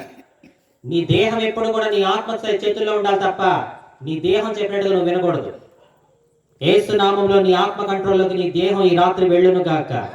దగ్గరగా చప్పలు కొడుతూ కనపరచాలి, గట్టిగా చప్పలు కొట్టాలి. మీకు విషయం తెలుసా? ఆ అమ్మాయి యోసేపుకి ఒక్కరోజు కదా అవకాశం ఇచ్చింది. చాలా మంది అదే అనుకుంటారు, యోసేపుని అమ్మాయి ఒకరోజు పిలిచింది, యోసేపు ఎలాగో కంట్రోల్ చేసేసుకున్నాళ్లే, ఎలాగో జయించేసాడే అనుకుంటారు. యోసేపుని ఒక్కరోజు కదా అమ్మాయి పిలిచింది, ప్రతిరోజు. చూడండి ఆదికాండం 39వ అధ్యాయం 9-10 వచనాలు. నిజంగా యోసేపు ఎంత ఆత్మీయుడో, ఎంత పరిశుద్ధుడో నాకు చదివితే చాలా ఆశ్చర్యం అనిపిస్తుందండి. నీవు అతని భార్యవైనందున నిన్ను తప్ప మరి దేనిని నాకు అప్పగింపక ఉండలేదు, కాబట్టి నేనెట్లు ఇంత ఘోరమైన దుష్కార్యము చేసి దేవునికి విరోధముగా పాపము కట్టుకుందునని తన యజమానుని భార్యతో అని. దినదినము ఆమె యోసేపుతో మాట్లాడుచుండెను గాని అతడు ఆమెతో శయనించుటకైనను ఆమెతో నుండుటకైనను ఆమె మాట విన్నవాడు కాడు. దినదినము అంటే ఏంటో చెప్తారా మన భాషలో? ప్రతిరోజు, everyday, Joseph come with me, Joseph come with me, this is the right time to enjoy. యజమాని భార్య ప్రతిరోజు యోసేపుని పిలుస్తుంటే యోసేపు అంటున్నాడు, నో నో నెవర్. ఎంత ఆత్మీయుడండి యోసేపు, ఎంత పరిశుద్ధుడండి. నా ప్రియ సహోదరి సహోదరుడా, నువ్వు నీ జీవితంలో వేటికి నో చెప్పాలో వాటికి నువ్వు నో చెప్పగలిగితే నా దేవుడు నిన్ను దీవించడానికి ఎస్ అంటాడు. నమ్మిన వాడు చప్పట్లు కొట్టాడు గట్టి. నీకు తెలుసు, నువ్వు అతి తెలివిగా నన్ను అడక్కు, అంజలి మేము వేటికి నో చెప్పాలి, నన్ను అడక్కు, నీకు తెలుసు వేటికి నో చెప్పాలి. వాటికి కనుక నువ్వు నో చెప్పావంటే నా దేవుడు త్వరలో నిన్ను బ్లెస్ చేయడానికి ఏమంటాడు? ఎటుగా చెప్పిన ఏమంటాడు? ఎస్. అందరూనండి ఎస్. ఎప్పుడంటాడు? నువ్వు నో చెప్పగలిగితే, వేటికి నో చెప్పాలి వాటికి నో చెప్పావంటే ఖచ్చితంగా ఎస్ అంటాడు నా దేవుడు. ప్రతిరోజు అమ్మాయి పిలుస్తుంటే యోసేపు అంటున్నాడు నో నో. ఒక విచిత్రం చెప్పనా? విచిత్రం చెప్తాను చూడండి. అక్కడేమో దావీదు బెత్షెబా పిలవకుండానే పిలిపించుకుని పాపం చేశాడు. ఇక్కడేమో యోసేపు యజమాని భార్య ప్రతిరోజు పిలుస్తున్న పాపం చేయకుండా పారిపోయాడు. చప్పట్లు కొట్టండి మళ్ళీ యోసేపు గట్టిగా దేవుని కనపరచండి. దావీదేమో పిలవకుండానే పిలిపించుకుని మరి పాపంలో పడ్డాడు. యోసేపేమో ప్రతిరోజు పిలుస్తున్న పాపం చేయకుండా పారిపోయాడు. ఎలా అంజలి? ఒక అందమైన అమ్మాయి ప్రతిరోజు పిలుస్తుంటే ఎలా దావీదు యోసేపు జయించగలిగాడు? ఎలా పాసిబుల్ అయింది యోసేపుకి? నేను చాలా ప్రాంతాలు వెళ్తూ ఉంటాను కదా, దేవుడి మహాకృప వల్ల ఈ పనికిరాని దాన్ని దేవుడు 10 దేశాల్లో తన సాక్షిగా వాడుకున్నాడు. నా బ్రతుకులో నేను ఎప్పుడు ఫ్లైట్ ఎక్కుతాను నేను అనుకోలేదు. నిందా చెప్పానుగా, భిక్షాటం చేసుకుంటూ సినిమా పాటల మీద డ్యాన్సులు వేసుకుంటూ బ్రతికి ఒక జీవితానికి ఆశలు ఏముంటాయండి? పూట గడిచిందా చాలే అనే ఆశ తప్ప ఏది కూడా ఉంటుంది. నా జీవితంలో ఎప్పుడు కూడా భూమి మీద నిలబడి ఆకాశంలో ఎగిరే విమానాన్ని చూడటమే తెలుసు తప్ప ఏ రోజు కూడా ఆకాశంలో ఎగురుతున్న విమానంలో కూర్చొని భూమిని చూస్తానని చెప్పి నేను ఎప్పుడు కూడా అనుకునేలేదు. అలాంటి నన్ను దేవుడు 10 దేశాల్లో వాడుకున్నాడు. కొన్ని లక్షల మందిలో ఆయన సాక్షిగా నన్ను నిలబెట్టాడు. ఎన్నో రాష్ట్రాలు ఎన్నో దేశాలు వెళ్తూ ఉంటాను కదా, సో ఆయా ప్రాంతాలు వెళ్తున్నప్పుడు కొంతమంది నేను కలుస్తూ ఉంటాను. కలిసినప్పుడు వాళ్ళలో కొంతమంది అంటారు, అంజలి అక్క, నేను నా భర్తకి తెలియకుండా, నా భార్యకి తెలియకుండా, మా అమ్మ నాన్నకి తెలియకుండా నేను పాపంలో పడిపోయాను. నేను ఎందుకు పరిశుద్ధంగా జీవించలేకపోతున్నాను తెలుసా? నా చుట్టూ ఉన్న పరిస్థితులు అలాంటివి, నేను చదువుతున్న కాలేజ్ అలాంటిది, నేను చేసే ఉద్యోగం అలాంటిది, నేను ఉంటున్న దేశం అలాంటిది, అందుకే నేను పరిశుద్ధంగా జీవించలేకపోతున్నాను అని చెప్తూ ఉంటారు. వాళ్ళు అలా చెప్పి సాకులు చెప్పి సమర్థించుకుంటూ ఉంటారు. But I'm not agree with them. నేను అస్సలు వాళ్ళతో ఏకీభవించాను. ఎందుకో తెలుసా? ఈ మాట జాగ్రత్తగా వినాలి మీరు. పడవ చుట్టూ మహాసముద్రం ఉంటుంది. పడవ చుట్టూ మహాసముద్రం ఉంటుంది. ఆ సముద్రం ఎంత పెద్దదైనా ఆ పడవని ముంచలేదు. ఆ పడవను ముంచేది ఏంటో తెలుసా? దాని చుట్టూ ఉన్న సముద్రం కాదు, దాని లోపలికి వచ్చే ఏంటిది? నీళ్లు మాత్రమే ఆ పడవను ముంచగలవు. దాని అర్థం, ఇక్కడ నువ్వు ఉన్నావు, నీ చుట్టూ ఎన్ని పాపిష్టి పద్ధతులు ఉన్నా, నీ చుట్టూ ఎంత పాపిష్టి మనుషులు ఉన్నా, అవి నీ జీవితం అనే పడవని ముంచలేవు. నీ జీవితం అనే పడవను ముంచేది ఏంటో తెలుసా? ఏ నీచుడినైతే నువ్వు నీ జీవితంలో పడవలోకి రాణిస్తావో, ఏ నీచురాలైతే, ఏ దుష్ట సాంగత్యాన్ని అయితే నువ్వు నీ జీవితంలో పడవలోకి రాణిస్తావో, అది నీ జీవితాన్ని ముంచేస్తుంది, నిన్ను 3 ముక్కలు చేస్తుంది. జాగ్రత్త. కొంతమంది అంటుంటారు, యవనస్తులు తమ్ముడు చెల్లెలు నా దగ్గరికి వచ్చాట అంటారు, అంజలి అక్క, మేము అన్ని విషయాల్లో పరిశుద్ధంగా ఉంటున్నాం, అన్ని విషయాల్లో కంట్రోల్గా ఉంటున్నాం, కానీ శరీర కోరికల దగ్గరికి వచ్చేసరికి మేము ఆ పరిశుద్ధత కోల్పోతున్నాం. వద్దు వద్దు వద్దు అనుకుంటూనే తప్పు చేస్తున్నాం. కావాలని ఏదో తప్పు చేయలేదు, వద్దు అనుకుంటూనే తప్పు చేస్తున్నాము. ఆ శరీర కోరికలు ఎలా జయించాలో మాకు అర్థం కావట్లేదు అక్క అని ఆ తమ్ముళ్ళు చెల్లెళ్ళు యవనస్తులు నా దగ్గర బాధపడుతూ ఉంటే, ఒక సేవకురాలిగా దేవుడు వాక్యాన్ని వాళ్ళకి చెప్పి వాళ్ళని బలపరుస్తూ వాళ్ళని సరిచేస్తూ ఉంటారు. ఎలా? పాపాన్ని జయించే సీక్రెట్ ఏంటి? ఆ రోజు దేశం కాని దేశంలో యోసేపు ఎలా పాపాన్ని జయించాడు? How to win from sin. పాపాన్ని జయించాలంటే రహస్యం బైబిల్లో ఏముంది చూద్దామా? సామెతల గ్రంథము 16వ అధ్యాయము. సామెతల గ్రంథము 16వ అధ్యాయము. పాపాన్ని జయించాలంటే మనం ఏం చేయాలో వాక్యం చెప్తుంది. 6వ వచనం. కృపా సత్యముల వలన దోషమునకు ప్రాయశ్చిత్తము కలుగును, యెహోవా యందు భయభక్తులు కలిగి ఉండటం వలన. వినండి, యెహోవా యందు భయభక్తులు కలిగి ఉండటం వలన మనుష్యులు చెడుతనము నుండి తొలగిపోతురు. సహోదరుడా సహోదరి, ఎప్పుడైతే నీ గుండెల్లో దేవుని భయం ఉంటుందో అప్పుడు పాపం అంటే నీకు అసహ్యం కలుగుతుంది, చిరాకు పడుతుంది. అక్కడ నీకు ఒక్క నిమిషం కూడా ఉండబుద్ధి కాదు. ఆ రోజు యోసేపు గుండెల్లో దేవుని భయం ఉంది కాబట్టి దేశం కాని దేశంలో కూడా పాపాన్ని జయించాడు, పాపాన్ని అసహించుకున్నాడు. అమ్మాయి ప్రతిరోజు పిలుస్తుంటే పో పో పో పో అని చెప్పి దూరం పెట్టేస్తాడు. ఎప్పుడైతే నీ గుండెల్లో దేవుడి భయం ఉంటుందో అప్పుడు పాపం మీద నీకు అసలు అసహ్యం పడుతుంది, అటువైపు నీకు గాడి కూడా మండదు. దేవుడు ఎందుకు భయభక్తులు కలిగి ఉండుట, పాపమును అసహించుకునుట. అటువంటి భయాన్ని దేవుడు ఈ రాత్రి మన గుండెల్లో పుట్టించును గాక. శరీర కోరికలు జయించే శక్తిని దేవుడు మనకు దయచేయును గాక. యేసు నామములో అక్రమ సంబంధాలు తెగిపోవును గాక. చప్పట్లు కొడుతూ దేవుని కనపరచండి. గట్టిగా చప్పట్లు కొట్టి ఆయన కనపరుస్తారా? రైట్. ఇప్పటి వరకు విన్న వాక్యాన్ని బట్టి ఒకవేళ ఇక్కడ ఉన్న మీలో ఎవరైనా, అంజలి, ఇప్పటి వరకు దేవుడు నీ ద్వారా నాతో స్పష్టంగా మాట్లాడాడు, వాక్యం అనే అర్థంలో నా నీచమైన బ్రతికేంటో, నా పాపపు బ్రతికేంటో నాకు తెలిసింది, కానీ అంజలి నేను చాలా తప్పులు చేశాను, చాలా తప్పులు చేశాను అంజలి. నేనంటే నా కుటుంబానికి నచ్చదు, నా ఫ్రెండ్స్ ఎవరు నన్ను యాక్సెప్ట్ చేయరు. నా చుట్టాలు కావచ్చు, నా బంధువులు కావచ్చు, మా గ్రామం వాళ్ళు కావచ్చు, ఎవరు నన్ను పట్టించుకోరు, అసహించుకుంటారు. ఎందుకో తెలుసా? నేను చాలా తప్పులు చేశాను, అందుకే నన్ను అందరూ అసహించుకుంటారు. నేను అనుకున్నా నేను తప్పులు చేశాను కాబట్టి వీళ్ళందరూ నా అసహించుకుంటున్నారు కాబట్టి ఇక నా లైఫ్ ఏముంది, చచ్చే వరకు తప్పులు చేస్తాలే ఉండాలి అని చెప్పి నేను ఫిక్స్ అయిపోయాను అంజలి. కానీ ఈ రాత్రి నాకు ఎందుకో ఒక నమ్మకం వచ్చింది. ఏంటంటే, మరి ఇన్ని తప్పులు చేసిన ఈ తప్పుడు మనిషిని నువ్వు ప్రకటిస్తున్న యేసయ్య ప్రేమిస్తాడా? ప్రేమించడా? ఖచ్చితంగా ప్రేమిస్తాడు. ఎందుకో తెలుసా? నా యేసయ్య వచ్చింది నీతిమంతుల కోసం కాదు, నా యేసయ్య వచ్చింది పరిశుద్ధుల కోసం కాదు, నా యేసయ్య వచ్చింది నాలాంటి నీలాంటి పాపుల కోసమే. లోకం అంటుంది దుష్ట శిక్షణ శిష్ట రక్షణ. అంటే అర్థం ఏంటి అంజలి? దుష్ట శిక్షణ, దుష్టులు అంటే పాపులు, పాపుల్ని శిక్షించండి. శిష్ట రక్షణ, శిష్టులు అంటే మంచివారు, మంచివారిని రక్షించండి. లోకం అంటుంది పాపుల్ని శిక్షించాలంట, మంచివారిని రక్షించాలంట. విచిత్రం చూడండి, మన యేసయ్య వచ్చింది పాపుల కోసమే వచ్చాడు, పాపుల కోసమే ప్రాణం పెట్టాడు. అది మన యేసయ్యకి లోకానికి ఉన్న వ్యత్యాసం. ఒక మాట చెప్పండి, దీనికి ఎవరు జవాబు చెప్తారో చూద్దాం. రోగి యొక్క అనారోగ్యాన్ని చంపి రోగిని బాగు చేసేవాడు డాక్టర్ అవుతాడా, లేక రోగం వచ్చిందని రోగిని చంపేవాడు డాక్టర్ అవుతాడా? ఫస్ట్ది కరెక్టా, రెండోది కరెక్టా? ఫస్ట్దే కరెక్ట్ అన్నవాడు చేయి చూపించండి. ఇప్పుడు మన యేసయ్య ఫస్ట్ కేటగిరీనా రెండో కేటగిరీనా? గట్టిగా యేసయ్య చప్పట్లు కూడా ఆయన కనపడచ్చు. రోగి యొక్క అనారోగ్యాన్ని చంపి రోగిని బాగు చేసేవాడే డాక్టర్. రోగం వచ్చిందని రోగిని చంపేవాడు డాక్టరు కాడు. పాపిష్ట మనిషి యొక్క పాపాన్ని కడిగి ఆ పాపిష్ట మనిషిని పరిశుద్ధపరిచేవాడే దేవుడు. ఆ దేవుడు నేను ప్రకటిస్తున్న యేసయ్య మాత్రమే.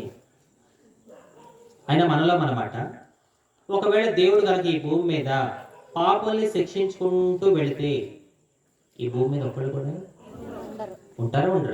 ఉండరు. కాబట్టి మన యేసయ్య వచ్చింది పాపుల్ని శిక్షించడం కాదు, పాపుల్ని రక్షించడానికి. ఈరోజు నేను మీ కొంజేడు గ్రామంలో మైక్లో మాట్లాడుతున్నాను కదా, ఇక్కడ నిలబడి నేను చాలా గొప్ప వ్యక్తిని అని నేను ఎప్పుడు చెప్పను. I was a sinner. Yes, I was a sinner. ఒకప్పుడు దేవుడికి వ్యతిరేకంగా నేను కూడా చాలా తప్పులు చేశాను, కానీ ఈ పాపిని పరిశుద్ధపరిచింది యేసయ్య రక్తం. ఈ రోజు ఈ కొంజేడు గ్రామంలో ఒక హిజ్రా గుండెల మీద చేసుకుని ధైర్యంగా చెప్పే మాట ఏంటో తెలుసా? ఈ క్షణం నేను కన్ను మూసినా మరుక్షణం పరలోకంలో కన్ను తెరుస్తాన నమ్మకం నాకుంది. ఈ నమ్మకం నాకు ఇచ్చి నేను పొందుతున్న రక్షణ. ఎప్పుడైతే యేసయ్య నా సొంత రక్షణగా అంగీకరించానో నాలో నాకు తెలియని ధైర్యం, ఉత్సాహం, సంతోషం, నా చుట్టూ ఏం జరుగుతున్నా నా యేసయ్య చూసుకుంటాడనే నమ్మకం నాకుంది. మరి నమ్మకం నీకుందా? ఒకవేళ ఈ రాత్రి నువ్వు కన్ను మూసావనుకో, ఎక్కడుంటావు? ఎక్కడ ఉండాలనుకుంటున్నావు? పాతాళంలోనా, పరలోకంలోనా? ఆలోచించుకో ఒకసారి. కొంతమంది అంటూ ఉంటారు, చస్తే పేడ విరగడైపోద్ది.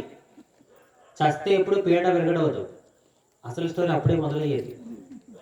ఎందుకంటే మరణం నీ దేహానికి తప్ప నీ ఆత్మకి మరణం లేదు.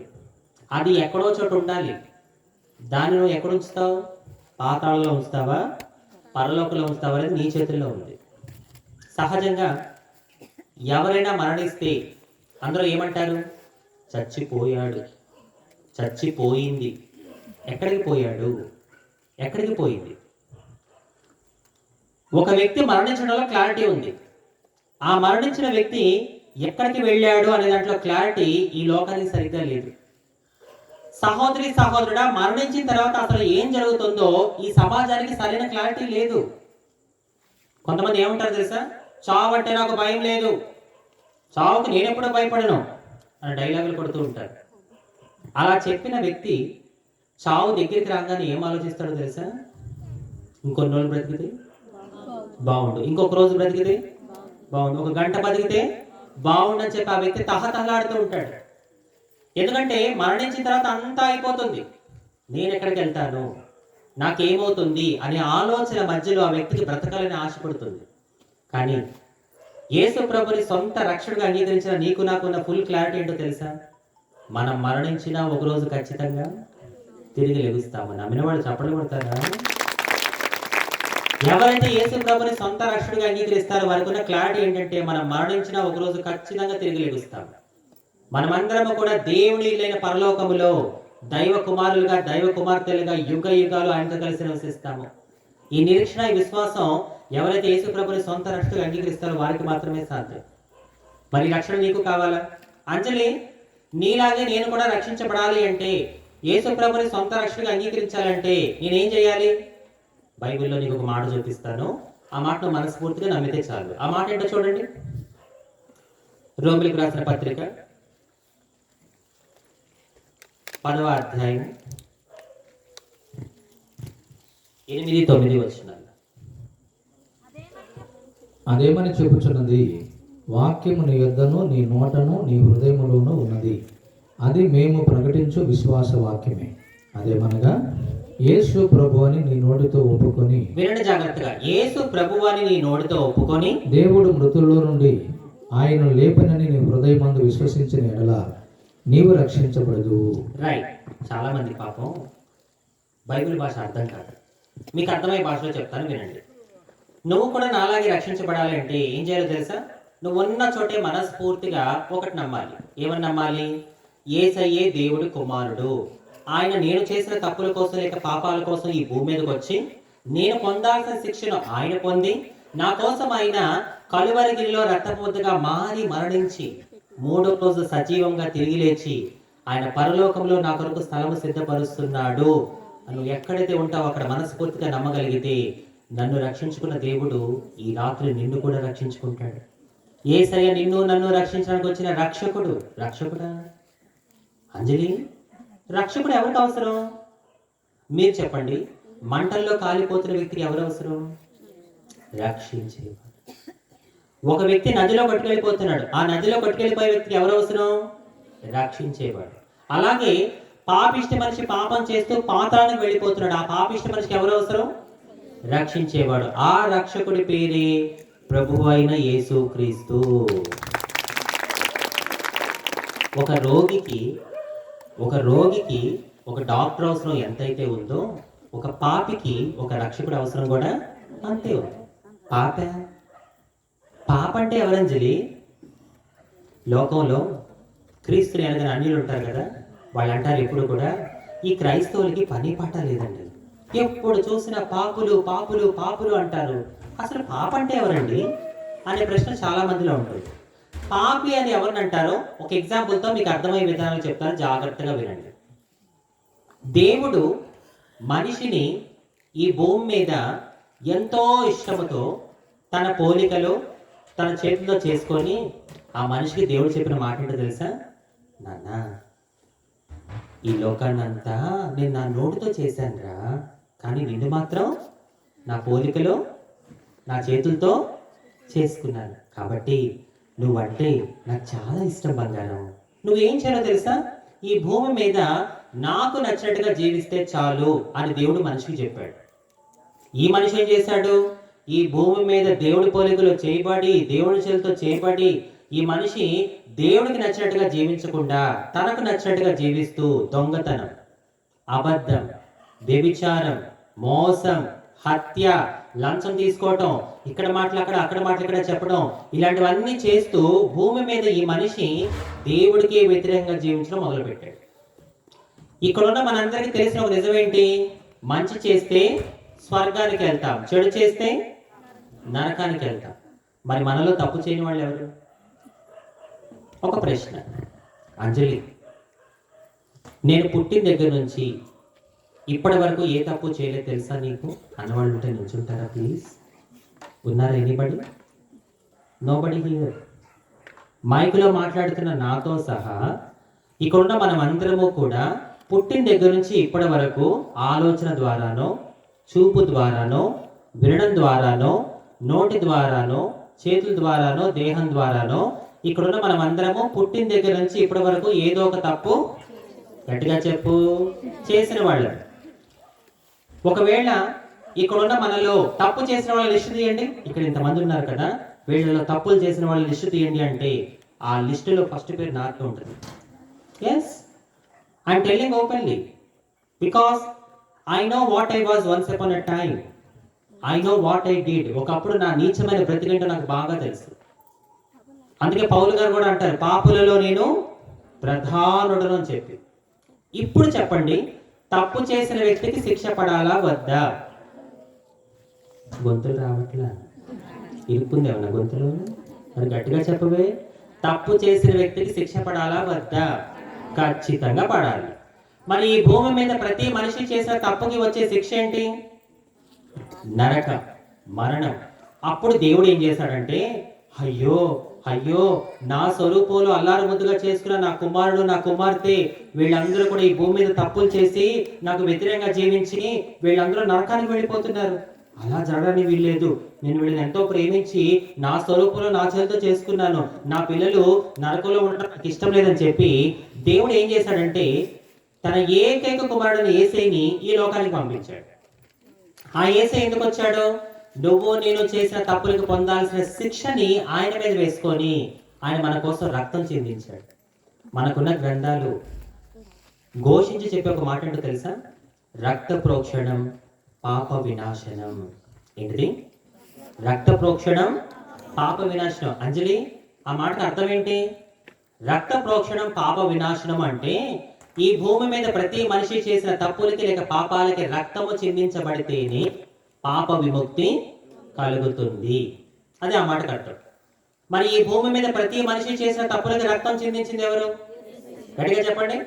ప్రభువైన యేసుక్రీస్తు. అప్పుడు ఎవరైతే ఆ యేసయ్యని, యేసయ్యా నువ్వే నా రక్షకుడివి, నిజమే కదా, నేను ఈ భూమి మీద దేవుడి పోలికలో చేయబడి దేవుడి చేతితో చేయబడి ఈ భూమి మీద నేను చాలా తప్పులు చేశాను. వాస్తవానికి నేను చేసిన తప్పులకు నేను ఖచ్చితంగా నరకానికి వెళ్ళిపోవాల్సిందే. అన్ని తప్పులు చేశా, కానీ నా తప్పుల కోసం నువ్వు బలయ్యావు. నేను చేసిన తప్పులకు పొందాల్సిన శిక్షని నువ్వు పొందావు.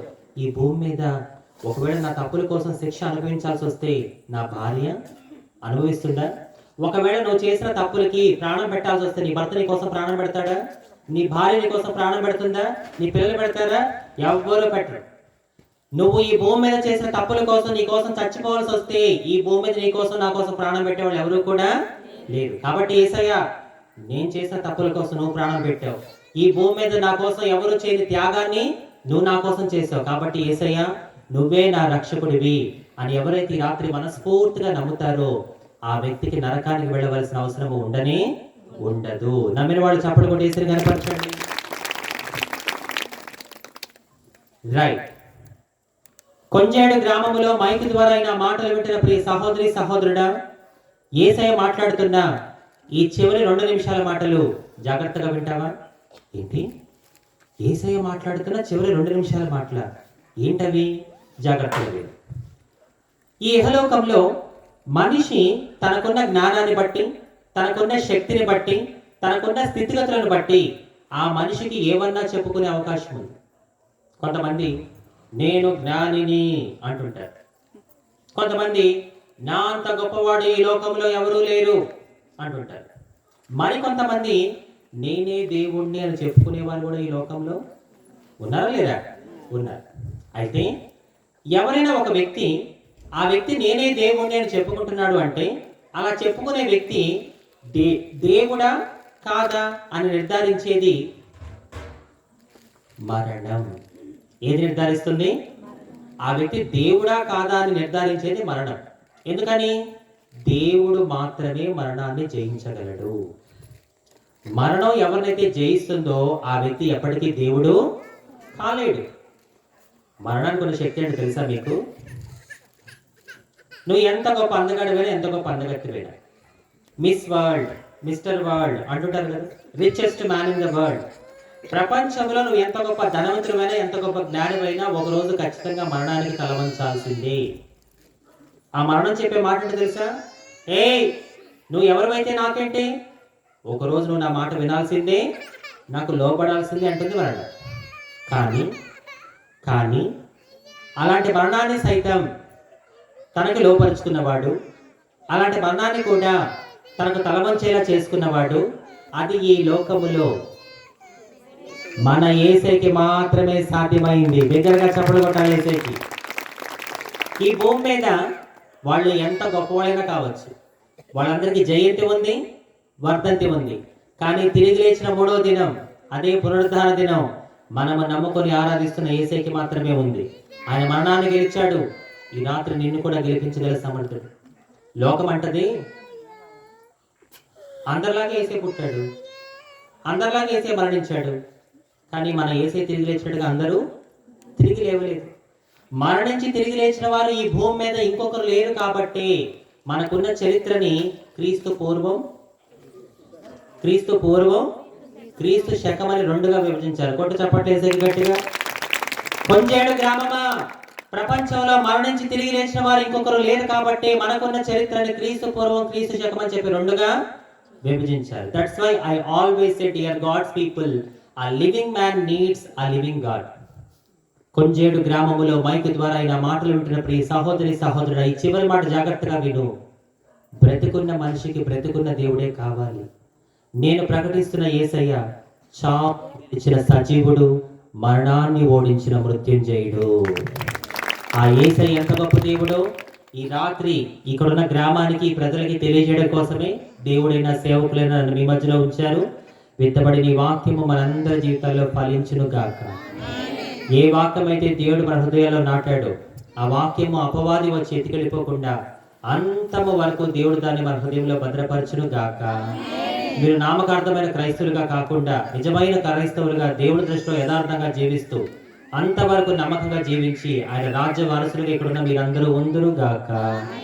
లేచి నిలబడండి, మీ అందరి కొరకు ప్రార్థన చేస్తాను. అవకాశం కల్పించిన మరి దేవుడి దాసురాలు సహోదరి సుభాషిణికి, వారి కుటుంబానికి, వారి సంఘానికి ప్రత్యేక వందనాలు. మరి వేదిక మీద ఉన్న సేవకులు కూడా నా హృదయపూర్వక వందనాలు తెలియజేస్తూ ఉన్నాను. మరి ఇప్పటి వరకు నేను మాట్లాడిన ప్రతి మాట ద్వారా సమస్త మహిమ, ఘనత, ప్రభావాలు మన యేసుకి మాత్రమే కలుగును గాక. ఆయన మాత్రమే హెచ్చబడాలి, నేను తగ్గబడాలి. ప్రతి ఒక్కరు తలలు వంచండి, ప్రార్థన చేసుకుందాం. ఎవరో ఒక వ్యక్తి ఇక్కడ కుటుంబంలో ఒక వ్యక్తిని కోల్పోయారని చెప్పి నేను విన్నాను. ఆ కుటుంబాన్ని దేవుడు ఆదరించును గాక. ఆ కుటుంబానికి దేవుడు సమాధానం దయచేయును గాక. ఆ కుటుంబం కోసం మనం అందరం కూడా ఒక నిమిషం ప్రార్థన చేద్దాము. ఆ కుటుంబాన్ని ఆదరించగలిగిన వాళ్ళు ఎవరో నాకు తెలియదు, బట్ నేను ఆ విషయాన్ని విన్నాను. కాబట్టి కుటుంబంలో ఒక వ్యక్తిని కోల్పోవడం చాలా బాధాకరం. కాబట్టి ఆ కుటుంబాన్ని దేవుడు ఆదరించాలని, ఆ సమాధాన శాంతితో దేవుడు నింపాలని చెప్పి ప్రార్థించండి. అందరూ కూడా విన్న వాక్యాన్ని బట్టి దేవుని కనపరచండి. దేవా నీకు స్తోత్రం నాయన. ఈ 3 రోజుల సభల్లో ఈ చివరి రోజుల్లో నువ్వు మా నుంచి కోరుకునేది పరిశుద్ధమైన జీవితం అన్నావు. ఎంత అందంగా ఉండి ఏం సుఖం? నా అందాన్ని నువ్వు కోరుకోవట్లా. నాకెంత జ్ఞానం ఉండి ఏం లాభం? నా జ్ఞానం కూడా నీకు అవసరం లా. నా క్వాలిఫికేషను, నా స్టడీసు, నా సిచ్యువేషను, నా స్థితి ఇవేమి నీకు అక్కర్లేదు. నా నుంచి నువ్వు కోరుకునేది పరిశుద్ధమైన జీవితం. అయ్యా, నేను ఆలోచించే ఆలోచనలో పరిశుద్ధంగా ఉండాలన్నా, నా చూపుల్లో, నేను వినే దాంట్లో, నా మాటల్లో, నా దేహంలో, అసలు నా జీవితంలో నా ప్రవర్తన నీ కోసం పరిశుద్ధంగా మారిపోవాలి నాయన. నిజమేగా, ఏ జీవితంలో అయితే, ఏ కుటుంబంలో అయితే, ఏ సంఘంలో అయితే పరిశుద్ధత ఉంటుందో ఆ సంఘాన్ని, ఆ కుటుంబాన్ని నువ్వు అంచెలంచెలుగా హెచ్చిస్తావు. ఆనాడు యోసేపు ఐగుప్తు దేశానికి బానిసగా వెళ్ళినప్పుడు తను అనుకోలేదు నేను ఈ దేశానికి ప్రధానమంత్రి అవుతానని. చాలా బాధలో వెళ్ళాడు యోసేపు. ఆ బాధలో కూడా ఆ బిడ్డ పరిశుద్ధంగా జీవించాడు కాబట్టి ఆ దేశాన్ని పరిపాలించే ప్రధానమంత్రిని చేసావు నాయన. అంటే నాకు యేసయ్యా, నీ కోసం నేను పరిశుద్ధంగా జీవిస్తే నువ్వు నన్ను ఎంత ఉన్నతంగా జీవిస్తావో నాకు అర్థమైంది. నన్ను ఎక్కడికైనా తీసుకెళ్తావు. నా అందాన్ని నువ్వు చూడవు, మనుషులు చూసినట్టుగా నా అందాన్ని చూడవు, నా పైరూపాన్ని చూడవు. నేను కనుక యథార్థంగా పరిశుద్ధంగా ఉంటే నువ్వు నన్ను ఎక్కడికైనా తీసుకెళ్తావు అనే సత్యం ఈ రాత్రి నేను తెలుసుకున్నాను నాయన. అయ్యా, కట్టుకున్న నా భార్య నేను మోసం చేయకూడదు, నా భర్తను నేను మోసం చేయకూడదు, మా అమ్మ నాన్నకి నేను అన్యాయం చేయకూడదు, నా పిల్లల్ని నేను మోసం చేయకూడదు. అయ్యా, నాకు ఇచ్చిన భార్యతో, నాకు ఇచ్చిన భర్తతో, నాకు ఇచ్చిన పిల్లలతో నేను అంతవరకు నమ్మకంగా ఉండే కృపని నాయన. నాకు ఒక వాగ్దానం ఇచ్చావు, తాను నిలుచుచున్నానని తలంచుకున్నవాడు పడకుండానట్లు జాగ్రత్తగా చూసుకోమన్నావు. ఇప్పటి వరకు నీ కృపతో నేను పరిశుద్ధంగా ఉన్నాను. అలా పరిశుద్ధంగా ఉన్నానని నేను రెచ్చిపోకుండా, ఓవర్ యాక్టింగ్ చేయకుండా నేను ఇప్పటివరకు పరిశుద్ధంగా ఉన్నాను అంటే అది దేవుడి కృపే. అంతవరకు నేను ఇలాగే పరిశుద్ధంగా ఉండాలి అని చెప్పి ప్రతిరోజు నన్ను నేను జాగ్రత్తగా చూసుకునే కృప నాకు ఇవ్వయ్యా. నా కళ్ళని నేను చాలా జాగ్రత్తగా కాపాడుకోవాలి నాయన. నిజమే కదా, నా కళ్ళతో నేను ఏదైతే చూస్తానో దాని గురించే నేను ఆలోచిస్తున్నాను. నేను ఏదైతే ఆలోచిస్తున్నానో అదే చేస్తున్నాను. ఈరోజు నాకు అర్థమైంది, నేను ఆలోచించేది, నేను చేసేది నా కళ్ళతో చూసేదాని మీదే ఆధారపడి ఉంది. కాబట్టి నా కళ్ళని చాలా జాగ్రత్తగా కాపాడుకోవాలి. ఈ లోకంలో నా కళ్ళు చాలా త్వరగా డిస్ట్రాక్షన్కి గురవుతాయి. కాబట్టి ఆ కళ్ళని ఎప్పటికప్పుడు నా కంట్రోల్లో ఉంచుకునే కృపను నాకు దయచేయి నాయన. అయ్యా, నేను సంసోన్లో ఉండాలనుకోవట్లేదు అయ్యా. సంసోన్ విషయంలో దేవుడు ఎంత బాధపడ్డాడో తెలుసా? సంసోను, నాన్న 1000 మందిని చంపే బలం ఇచ్చాను కదరా, అలాంటి నువ్వు ఎందుకురా ఒక అమ్మాయి విషయంలో ఎంత బలహీనుడు అయ్యావు? సంసోను కళ్ళు పీకేస్తుంటే దేవుడి గుండె బద్దలైపోయింది. అరే సంసోను, ఎంత బలవంతుడుగా నేను చేసుకున్నానురా, నా ప్రజల కోసం నేను ఒక న్యాయాధిపతిగా నేను ఎంచాను కదరా, అలాంటి నీ కళ్ళు పీకేసుకునే స్థితిలోకి వచ్చేసావు, నీకు గుండె కొట్టేశారని చెప్పి సంసోను చూసి దేవుడు ఎంతగా దుఃఖపడి ఉంటాడు. సహోదరి సహోదరుడా, నిన్ను నన్ను చూసి దేవుడు నవ్వాలి తప్ప ఏడవకూడదు, బాధపడకూడదు. ఒక మాట చెప్తావా? యేసయ్యా, నువ్వు నన్ను చూసి నవ్వే స్థితిలో నేను ఉండాలి తప్ప నిన్ను బాధ పెట్టే స్థితిలో, నేను ఏడిపించే స్థితిలో నేను ఉండకూడదు నాయన. అటువంటి మంచి జీవితాన్ని నాకు దయచేయి తండ్రి. నేను ఒక యోసేపులా జీవించాలనుకుంటున్నాను నాయన. దావీదు అమ్మాయి పిలవకుండానే పిలిపించుకొని వెళ్ళి పాపంలో పడ్డాడు. కానీ యోసేపు ప్రతిరోజు పిలుస్తున్న పాపాన్ని జయించాడు. కారణం, యోసేపు గుండెల్లో నీ భయం ఉంది. అయ్యా, ఈ రాత్రి నీ భయంతో నా గుండెను నింపునాయన. పాపం చేయాల్సిన పరిస్థితి వచ్చినప్పుడు, పాపాన్ని చూస్తున్న పరిస్థితి వచ్చినప్పుడు నీ భయం కలిగి వెంటనే నన్ను నేను కంట్రోల్ చేసుకోవాలి.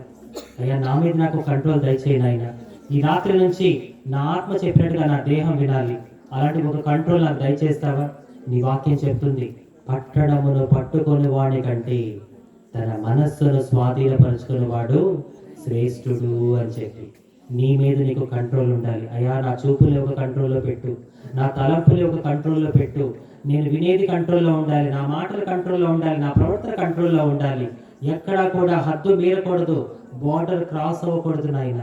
దయచేసి నాకు సహాయం దయచేసి తండ్రి అని చెప్పి నువ్వు ప్రార్థన చేస్తూ ఉండగా ఒక నూతన బలముతో దేవుడు నిన్ను తాకబోతున్నాడు ఈ రాత్రి. ఒక ప్రత్యేకమైన శక్తి. ఇప్పటివరకు నువ్వు ఏ జీవితం జీవించావో నాకు తెలియదు, కానీ ఈ రాత్రి నుంచి ఒక నూతనమైన వ్యక్తిగా దేవుడు నిన్ను మార్చబోతున్నాడు. ఒక తెలియని బలం, ఒక తెలియని శక్తి, ఒక నూతన ఉత్సాహం నీలో వస్తుంది. ఎస్, నేను నా దేవుడి కోసం పరిశుద్ధంగా జీవించగలను అనే కాన్ఫిడెంట్ ఈ రాత్రి దేవుడి హృదయంలో పుట్టించబోతున్నాడు. మనసారా ప్రార్థన చేస్తావా? దేవా, నాకు సహాయం దయచేయి తండ్రి, నాకు సహాయం దయచేయి నాయన. పరిశుద్ధమైన జీవితం నీ కోసం జీవించాలయ్యా. ప్రార్థిస్తావా మనసారా? అయ్యా, ఆనాడు గొర్రెలు కాచుకునే దావీదు గొప్ప రాజయ్యాడని, అనాథైన ఎస్తేరు రాణి అయిందని, బానిసైన యోసేపు ప్రధానమంత్రి అయ్యాడని ఇవన్నీ మేము బైబిల్లో చదివాం, మా పాస్టర్ గారు చెప్తే విన్నాం. అవి ఎలా జరిగాయో మా కళ్ళతో మేము చూడలేదు. కానీ ఒకప్పుడు 5 రూపాయల కోసం 10 రూపాయల కోసం ట్రైన్లలోనూ, షాపుల ముందు, ట్రాఫిక్ సిగ్నల్స్ దగ్గర చప్పట్లు కొడుతూ భిక్షాటన చేస్తూ, సినిమా పాటలకి పండగల్లో పెళ్లిళ్లలో రికార్డింగ్ డ్యాన్సులు వేసుకుని బ్రతికిన ఒక హిజ్రాని నువ్వు పట్టుకుంటే ప్రపంచ దేశాల్లో ఎంత గొప్ప సాక్షిగా వాడుకుంటావో. అయ్యా, ఈ రాత్రి నేను వినలేదు, చదవలేదు, కళ్ళారా చూస్తున్నాను. నువ్వు ఎంత గొప్ప దేవుడివో ఈ రాత్రి అంజలి జీవితం ద్వారా నాకు తెలిసింది నాయన. దయచేసి ఎవరు అటు ఇటు తిరగొద్దు. అటు ఇటు తిరగడం, కళ్ళు తెరవడం, ఫోన్లు చూసుకోవడం, నవ్వడం, ఇలాంటివన్నీ చేస్తున్నావు అంటే నువ్వు దేవుని అవమానించినట్టు. దేవుని అవమానిస్తే అది నీకు, నీ కుటుంబానికి మంచిది కాదు. దయచేసి ఈ మాటలు ఆలకించండి. ఎక్కడ 2-3 కూడి నా నామమున ప్రార్థింతురో వారి మధ్యలో ఉంటానన్నాడు. 2-3 మధ్యలోనే ఉంటానన్నప్పుడు మనం ఇక్కడ ఇంతమంది ఉన్నాం. ఖచ్చితంగా యేసే మన మధ్యలో ఉన్నాడు. నీ పక్కనే యేసే ఉన్నాడు, నీ ముందు యేసే ఉన్నాడు. ఇప్పుడు నుంచి ఎలా నుంచి ఉంటావు? నీ ఇష్టానుసారంగా ఉండడానికి నీ ఇల్లు కాదు, దేవుడి సన్నిధి. ఎవరైతే దేవుడికి విలువిస్తారో వాళ్ళనే దేవుడు విలువైన వ్యక్తులుగా మారుస్తాడు. గుర్తుపెట్టుకో. అరే, ఒక బెచ్చగత్తిని తీసుకొని వచ్చి నీ ముందు నిలబడి మాట్లాడిస్తున్నాడు. ఇంకా నీకు అర్థం కావట్లేదు యేసే ఎంత గొప్ప దేవుడు? ఆయన గొప్ప దేవుడు నీకు నిరూపించడానికి ఇంకేంటి కార్యాలు చేయాలి?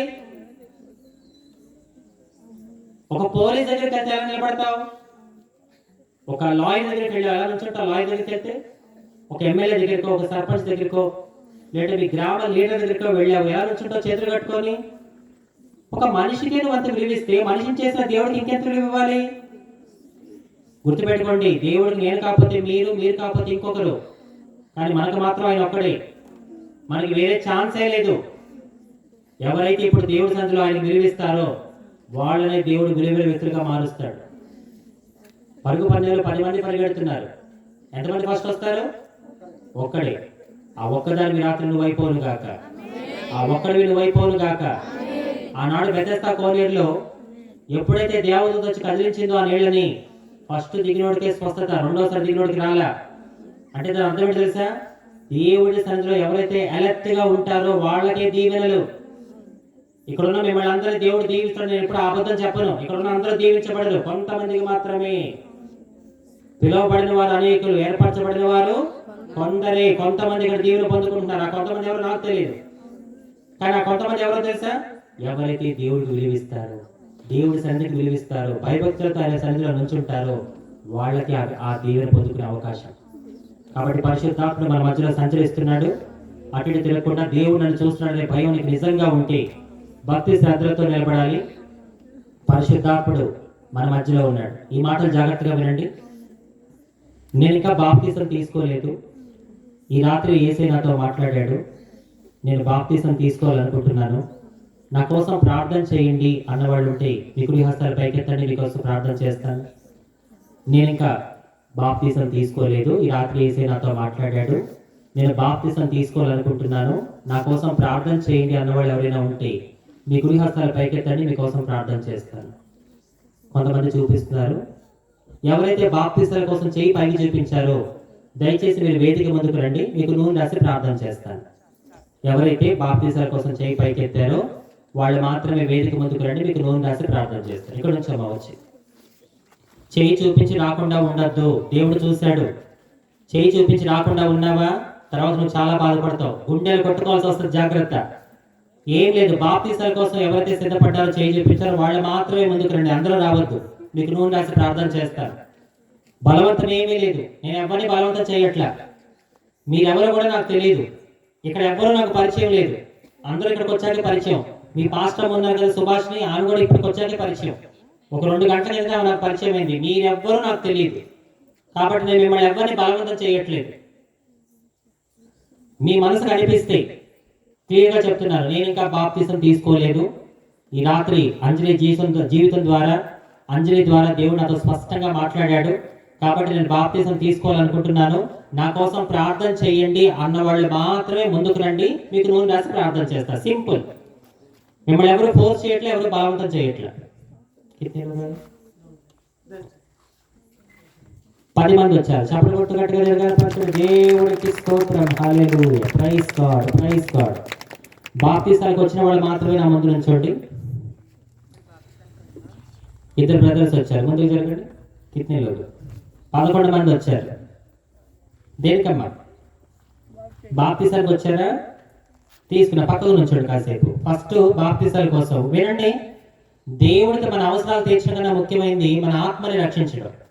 కాబట్టి ముందు దేవుడికి నచ్చే పని మనం చేద్దాం. ఒక ఇవాంజలిస్ట్ గా నా పని నశించిపోతున్న ఆత్మని రక్షణకు సిద్ధపరిచి సేవకుడికి సంఘానికి అప్పచెప్పడం నా పని. కాబట్టి నా పని నన్ను ముందు నమ్మకంగా చేయనివ్వండి. బాప్తీసాల కోసం సిద్ధపడిన వాళ్ళు మాత్రమే రండి. ఈ రాత్రి యేసే నాతో స్పష్టంగా మాట్లాడాడు. నేను ఇంకా బాప్తీసం తీసుకోలేదు, నేను తీసుకోవాలనుకుంటున్నాను, అంజలి అక్క నా కోసం ప్రార్థన చేయండి అన్న వాళ్ళు మాత్రమే రండి, మీకోసం ప్రార్థన చేస్తారు. 11 మంది వచ్చారు. ఇంకెవరైనా పరిశుద్ధాత్ముడా ఒక్కరిని నడిపిస్తే 11 మంది 12 మంది అవుతారు. యేసే శిష్యులాగా 12 మందిని ఏర్పాటు చేస్తాడు. చప్పట్లు కొట్టండి గట్టిగా దేవుడికి. ఇంకా ఎవరైనా ఒక్కరు రావాలి. పరిశుద్ధాత్ముడ సహాయం చేయను. ఆయన పరిశుద్ధాత్ముడు సహాయం చేస్తాడు. సత్యాన్ని గ్రహించే మనసుని పరిశుద్ధాత్ముడు ఇస్తాడు. మనోనేత్రాలు తెచ్చే మనసుని పరిశుద్ధాత్ముడు ఇస్తాడు. కాబట్టి ఇంకా ఎవరైనా బాప్తీసం తీసుకోకపోతే ఒక మాట చెప్పిన, అందరూ కళ్ళు మూసుకోండి. అందరూ కళ్ళు మూసుకోవాలి. జైల్లో ఉన్న ఖైదీకి ఒక నమ్మకం, నేను ఎప్పటికైనా విడుదలవుతాను, బయటకు వెళ్ళి మా కుటుంబ సభ్యులతో కలిసి జీవిస్తాను అని చెప్పి. హాస్పిటల్లో అడ్మిట్ అయిన పేషెంట్ కూడా ఒక నమ్మకం, ఏదో ఒక రోజు నా రోగం తగ్గిపోతుంది, నేను మళ్ళీ మా ఇంటికి వెళ్ళిపోతానని చెప్పి. కానీ ఒక్కసారి నరకానికి వెళ్ళిన వ్యక్తికి తిరిగి వస్తానన్న నమ్మకం కానీ వచ్చే అవకాశం కానీ ఉండనే ఉండదు. నేడే రక్షణ దినం, ఇదే అనుకూల సమయం. దేవుడికి స్తోత్రం. 11 మందిని కాస్త 12 మందిని చేశాడు పరిశుద్ధాత్ముడు. బిగ్గరగా చప్పట్లు కొట్టాలి. యేసయ్య శిష్యుల్లాగా ఈ రాత్రి 12 మందిని ఈ కుంజేడు గ్రామంలో ప్రభు ఏర్పరచుకున్నారు. నిజంగా ఎవడొక మాట చెప్పనా, ఈ భూమి మీద దేవుణ్ణి సంతోషపెట్టేది ఏదైనా ఉంది అంటే అదేంటో తెలుసా? ఒక పాపి రక్షణకి సిద్ధపడ్డాం. ఈరోజు 10 మంది స్త్రీలు 2 పురుషులు యేసు ప్రభుని మా సొంత రక్షకులు అంగీకరిస్తామని చెప్పి 12 మంది ఈరోజు సిద్ధపడ్డారు. విచిత్రం చూడండి, మీలో బాప్తిసాలు పొందిన వాళ్ళు ఇంకా చాలా మంది ఉన్నారు, కానీ మీరు రాలా. ఈ 12 మంది వచ్చారు. ఎందుకో తెలుసా? పరిశుద్ధాత్ముడు వీళ్ళలో పనిచేశాడు. సత్యాన్ని గ్రహించే మనసు పరిశుద్ధాత్ముడు వీళ్ళకి ఇచ్చాడు. వీళ్ళ మనోనేత్రాలు పరిశుద్ధాత్ముడు దేవుడు తెలిసాడు కాబట్టి మీకు లేని ధన్యత వీళ్ళు పొందుకున్నారు. ఈ రోజుల్లో నేను బాప్తిసం తీసుకుంటానని చెప్పి ఇంతమందిలో బహిరంగంగా రావడం మామూలు విషయం కాదు. ఇది కేవలం పరిశుద్ధాత్ముడి ద్వారా జరిగిన కార్యం మాత్రమే. ఆ పరిశుద్ధాత్ముడు చప్పట్లు కొడుతానికి ధన్యవాదాలు చెప్పండి. Thank you Holy Spirit, thank you Holy Spirit. పరిశుద్ధాత్ముడా నీకు వందనాలు నాయన. 12 మంది మనోనేత్రాలు తెరిచినందుకు నీకు వందనాలు తండ్రి. సత్యాన్ని గ్రహించే మనసు ఇచ్చినందుకు వందనాలు. మనసారా చప్పట్లు కొడుతూ పరిశుద్ధాత్ముడు కనపరిచారు. ఇంకా ఎవరైనా ఉంటే ఫైనల్ కాల్ పిలుస్తున్నా. మళ్ళీ అంజలి కొంజేడు గ్రామం వస్తుందా తెలీదు. ఈ రాత్రి పడుకుంటే రేపు ఉదయాన్నే సజీవంగా తిరిగి లెగుస్తామో లేదో మనకి గ్యారంటీ లేదు. ఎప్పుడో జరగబోయే దానికి ఇప్పుడే నమ్మకం. కాబట్టి నేడే రక్షణ దినం, ఇదే అనుకూల సమయం. నాకు తెలిసిన నిజాన్ని మీతో చెప్పకపోతే నేను మిమ్మల్ని మోసం చేసిన దాన్ని అవుతాను. అంజలి, ఏంటి నీకు తెలిసిన నిజం? నాకు తెలిసిన నిజం ఒక్కటే, ఈ భూమి మీద ప్రతి మనిషి చేసిన తప్పులకి లేక పాపాలకి రక్తం చిందించింది నజరేయుడైన యేసు. ఆ నిజాన్ని మీతో చెప్పాను. ఇంకా ఎవరైనా ఫైనల్ కాల్ పిలుస్తున్నారు? ఇంకా ఎవరైనా ముందుకు రావాలి అనుకుంటే ముందుకు వచ్చి 12 మందితో జాయిన్ అవ్వండి. మీకు కూడా ప్రార్థన చేస్తారు. ఒక మాట, ఒకవేళ మీలో ఎవరికైనా ముందుకు రావాలి అనుకుంటున్నా ఏదైనా శక్తి మిమ్మల్ని ఆపుతుందా? అంజలి అక్క, నేను ముందుకు రావాలనుకుంటున్నాను కానీ ఏదో శక్తి నన్ను ఆపుతుంది. నేను ముందుకు రావాలనుకుంటున్నాను కానీ వెళ్ళాలా వద్దా అనే అనుమానం నాలో ఉంది. ఆ శక్తి అంటే నాకు తెలియట్లేదంటే వాడెవడో కాదు, సాతాను. ఇప్పటి వరకు నీ జీవితాన్ని నాశనం చేసుకుంటూ వచ్చాడు. ఇక ముందు కూడా నాశనం చేసేసి ఫైనల్గా నేను నరకానికి పడేయాలనేది వాడి ప్లాన్. కాబట్టి నువ్వు ముందుకు రావాలనుకుంటున్నా ఏదైనా శక్తిని నాపుతుంటే బైబిల్లో ఒక మాట చెప్తాను, అది చెప్పు. నువ్వు దేవుడికి లోబడి ఉండుడి, అపవాదిని ఎదిరించుడి, అప్పుడు వాడు నీ వద్ద నుండి పారిపోవు. యేసు నామములో నిన్ను ముందుకు రాకుండా ఆపుతున్న అపవాది శక్తి ఈ క్షణమే నీ నుంచి వెడలిపోవును గాక. ఆమేన్. రైట్. ఇంకెవరైనా రావాలి అనుకుంటే వచ్చి జాయిన్ అవ్వండి. వీళ్ళకి నూనె రాసి ప్రార్థన చేస్తాను. వాళ్ళతో పాటు మీకు కూడా ప్రార్థన చేస్తాను. మీరందరూ మీ కుడి హస్తాలు వీళ్ళ వైపు చూపించండి. 12 మంది వైపు సేవకులు కూడా దయచేసి కుడి హస్తాలు దయచేసి వీళ్ళ వైపు చూపించండి. యేసయ్యా నీకు వందనాలు నాయనా. ఈ రాత్రి మా కొంజేడు గ్రామములను రగిలించిన ఉజ్జీవానికై నీకు స్తోత్రం తండ్రి. మా దేవుడి దాసురాలు సహోదరి సుభాషిణి పడిన ప్రయాస, సంఘం పడిన ప్రయాస, ఆమె కుటుంబం 2 కుమారులు కుమార్తె పడిన ప్రయాసను గుర్తించి వాళ్ళు చేసిన ప్రార్థనలను గుర్తించి మరి రాత్రి ఈ గ్రామంలో 12 మందిని నీ శిష్యులాగా 12 మందిని రక్షణ సిద్ధపరిచావు నాయన. అయ్యా, ఇది కేవలం పరిశుద్ధాత్మను చేసిన కార్యం. ఈ భూమి మీద నేను సంతోషపెట్టేది ఒక పాప రక్షించబడ్డది. ఈరోజు ఈ గ్రామంలో నువ్వు సంతోషించే కార్యం జరిగింది. ఒక మాట చెప్పనా, దేవుణ్ణి సంతోషపెట్టిన ఈ గ్రామాన్ని, ఈ సంఘాన్ని, ఈ సేవకురాల్ని, వారి కుటుంబాన్ని దేవుడు మరింతగా సంతోషపెట్టును గాక. అయ్యా, ఈ 12 మందిని ఈ రాత్రి నీ చేతులకు అప్పగిస్తున్నాము. వీరు తండ్రి కుమార పరిశుద్ధాత్మ నామములో నీటి బాప్తిస్ము పొందుకొందురు గాక. వీరి మనసు మారేలోపే వీరు రక్షించబడుదురు గాక. వీరు రక్షణ పొందుకున్న తర్వాత వీరి జీవితంలో ఏం జరిగినా వీరు కుడికైనా ఎడమకైనా తొట్టిల్లకుండా అంతవరకు నమ్మకంగా జీవించి జీవగ్రంథంలో వీరి పేరు లిఖించబడే విధంగా, పరలోకంలో వీరు స్థానం సంపాదించుకునే విధంగా అటువంటి ఆత్మీయ జీవితం దేవుడి 12 మందికి ఈ రాత్రి దయచేయును గాక. ఆమేన్. ఈ సమయంలో వీళ్ళందరికీ నూనె రాసి ప్రార్థన చేస్తూ ఉంటాను. ఇంకా మీకు ఛాన్స్ ఉంది. ఇంకా మీలో ఎవరైనా రక్షణకు సిద్ధపడాలనుకుంటే, బాప్తిసం తీసుకోవాలని నిర్ణయం తీసుకుంటే వచ్చి జాయిన్ అవ్వండి. మీకు కూడా ప్రార్థన చేస్తాను. మన అస్మా సిస్టర్ ఒక పాట పాడుతూ ఉంటారు. దేవుడు కనపడతారు.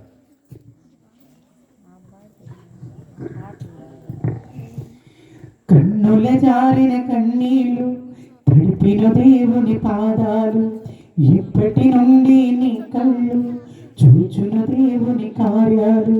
కన్నుల జారిన కన్నీళ్ళు తడిపిన దేవుని పాదాలు, ఇప్పటి నుండి నీ కళ్ళు చూచున దేవుని కార్యాలు. గుండెలే దీవెనా ఎందుక వేదన,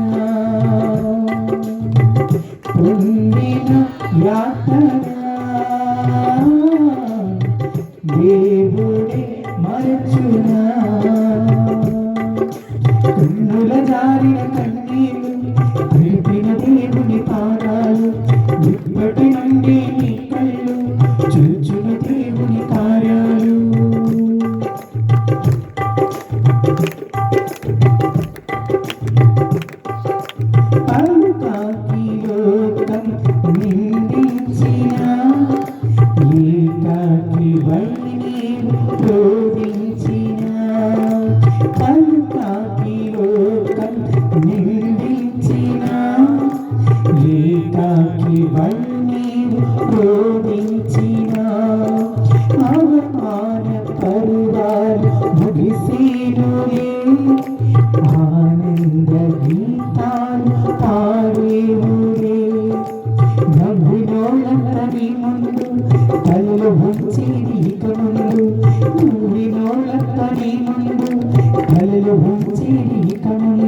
కనువిందు యేసు నిలిచాడు నీ ముందు నీకు చేసిను కనువిందు ఉంది దీవెన ఎందుక వేదన పొందిన యాతన దేవుడే మరచునా కన్నుల జారిన కన్నీళ్ళు కలిపిన దేవుని పాదాలు ఇప్పటి నుండి నీ కళ్ళు చూచును దేవుని కార్యాలు కన్నుల జారిన కన్నీళ్ళు కలిపిన దేవుని పాదాలు ఇప్పటి నుండి నీ కళ్ళు చూచును దేవుని కార్యాలు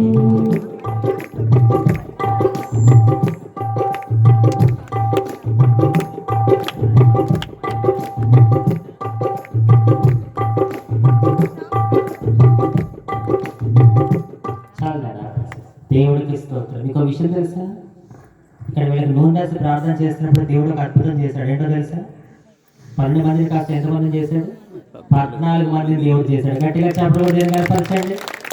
ఈ రాత్రి 14 మంది మరి ఈ గ్రామంలో రక్షణకు సిద్ధపడ్డాం. అది ఈ గ్రామానికి, సంఘానికి, సేవకురాలి కుటుంబానికి ఎంతో ఆశీర్వాదం. సో ఈ సమయంలో మీ అందరి కోసం నేను ప్రార్థన చేయాలని ఆశపడుతున్నాను. అందరూ 2 చేతులు ఆకాశంలో చూపించండి. అందరూ చక్కగా 2 చేతులు ఆకాశంలో చూపించి 2 చేతులు ఆకాశంలో చూపించి దేవానికి స్తోత్రం నాయన. మా కొంజేడు గ్రామంలో కనీ విని ఎరుగని విధంగా నువ్వు చేసిన ఈ అద్భుత కార్యానికి నీకు స్తోత్రం నాయన. ఇప్పటి వరకు మా గ్రామానికి ఎంతో మంది పురుషులు, స్త్రీలు వచ్చి నీ మాటలు చెప్పారు. కానీ మొదటిసారి మా కొంజేడు గ్రామ చరిత్రలో ఒక హిజ్రా వచ్చి నువ్వు యేసయ్య ఎంత గొప్ప దేవుడు ఈ గ్రామానికి తెలియజేయడం జరిగింది. అయ్యా, ఈ గ్రామ చరిత్రలోని ఇది ఒక మహా అద్భుతం నాయన. నువ్వు చేసిన అద్భుతానికే నీకు స్తోత్రం.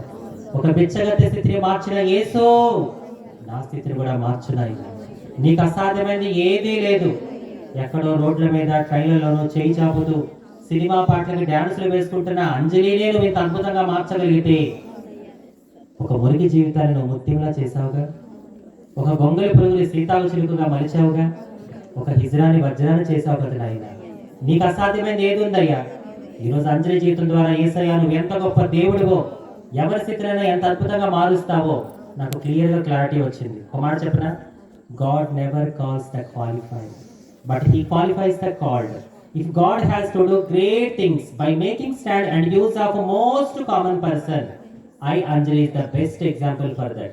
దాని అర్థం దేవుడు గొప్ప గొప్ప కార్యాలు చేయాలంటే గొప్ప గొప్ప వాళ్ళని పిలవడండి, సామాన్యులను పిలిచి ఆయన గొప్పవారిగా తీర్చిదిద్దుతాడు. నత్తివాడైన మోషేని లక్షల మందికి నాయకుడిని చేశాడు. గొర్రెలు కాచుకునే దావీదుని గొప్ప రాజుని చేశాడు. అనాథైన ఎస్తేర్ని రాణిని చేశాడు. బానిసని ప్రధానమంత్రిని చేశాడు.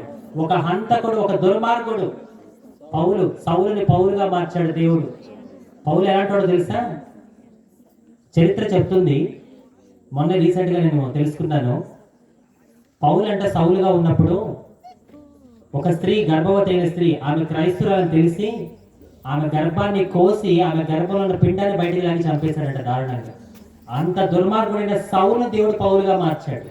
నేను ప్రకటిస్తున్న దేవుడు ఎలాంటి వ్యక్తినైనా సరే మార్చగలిగిన గొప్ప దేవుడు. కాబట్టి ఆ దేవుడిని ఈ రాత్రి నా జీవితం కూడా మారుస్తాడని నమ్మకం మాకు వచ్చిందయ్యా. నీకు వందనాలు. నీ బిడ్డలందరూ విశ్వాసంతో నిలబడ్డారు. నా పట్ల కార్యం చేసిన దేవా, నీ బిడ్డ పట్ల కూడా కార్యం చేయను. వాళ్ళ ఆశ, వాళ్ళ నమ్మకం. ఒక మాట చెప్పండి, ఒక హిజ్రా స్థితిని మార్చిన దేవుడు మీ స్థితిని కూడా మారుస్తాడని నమ్మకం మీకుందా? ఉందా లేదా? ఉంది అని వాళ్ళు గట్టిగా చప్పట్లు కొట్టండి. మీ చప్పట్లో మీ విశ్వాసం కనబడాలి. గట్టిగా గట్టిగా గట్టిగా చప్పట్లు కొట్టాలి. ఆయుష్కి ఒక హిజ్రా స్థితిని మార్చిన దేవుడు మీ స్థితిని కూడా మీరు మారుస్తారని మనస్ఫూర్తిగా నమ్మితే యేసు నామంలో గర్భఫలం లేని వారికి దేవుడు గర్భఫలాన్ని దయచేయను గాక. నమ్మి విశ్వాసంతో ఆమె చెప్పండి. అలవాటుగా చెప్పొద్దు, ఊత పదంగా అలవాటుగా చెప్పొద్దు. విశ్వాసంతో మనస్ఫూర్తిగా నా దేవుడు కార్యం చేశాడని నమ్మకంగా చెప్పండి. ఏకాంగులు దేవుడు సంసారాలుగా చేయను గాక. వివాహం కాక ఎవరైతే బాధపడుతున్నారో దేవుడు మీ పట్ల గొప్ప కార్యం జరిగించి మీ వివాహాన్ని ఘనంగా జరిగించును గాక. సొంతలు కావాలనుకున్న వాళ్ళకి దేవుడు మార్గాలు తెరచును గాక. అనారోగ్యంతో బాధపడుతున్న వారికి స్వస్థతలు కలుగును గాక. శరీరంలో గడ్డలు కావచ్చు, కిడ్నీలో రాళ్ళు కావచ్చు, యేసు నామములో కరిగిపోవును గాక. ఉద్యోగ ప్రయత్నాలు చేస్తున్న వారికి దేవుడు గుడ్ న్యూస్ కూడిన ఫోన్ కాల్ వినిపించును గాక. అప్పుల బాధ నుంచి దేవుడు విడుదల కలిగించును గాక. నీ ఆర్థిక పరిస్థితిని దేవుడు మార్చును గాక. నీ రెక్కల కష్టాన్ని దేవుడు దీవించును గాక. సహోదరి సుభాషిని చేస్తున్న ఈ పరిచయాన్ని దేవుడు 30ంతులుగా 60ంతులుగా 100ంతులుగా ఆశీర్వదించును గాక.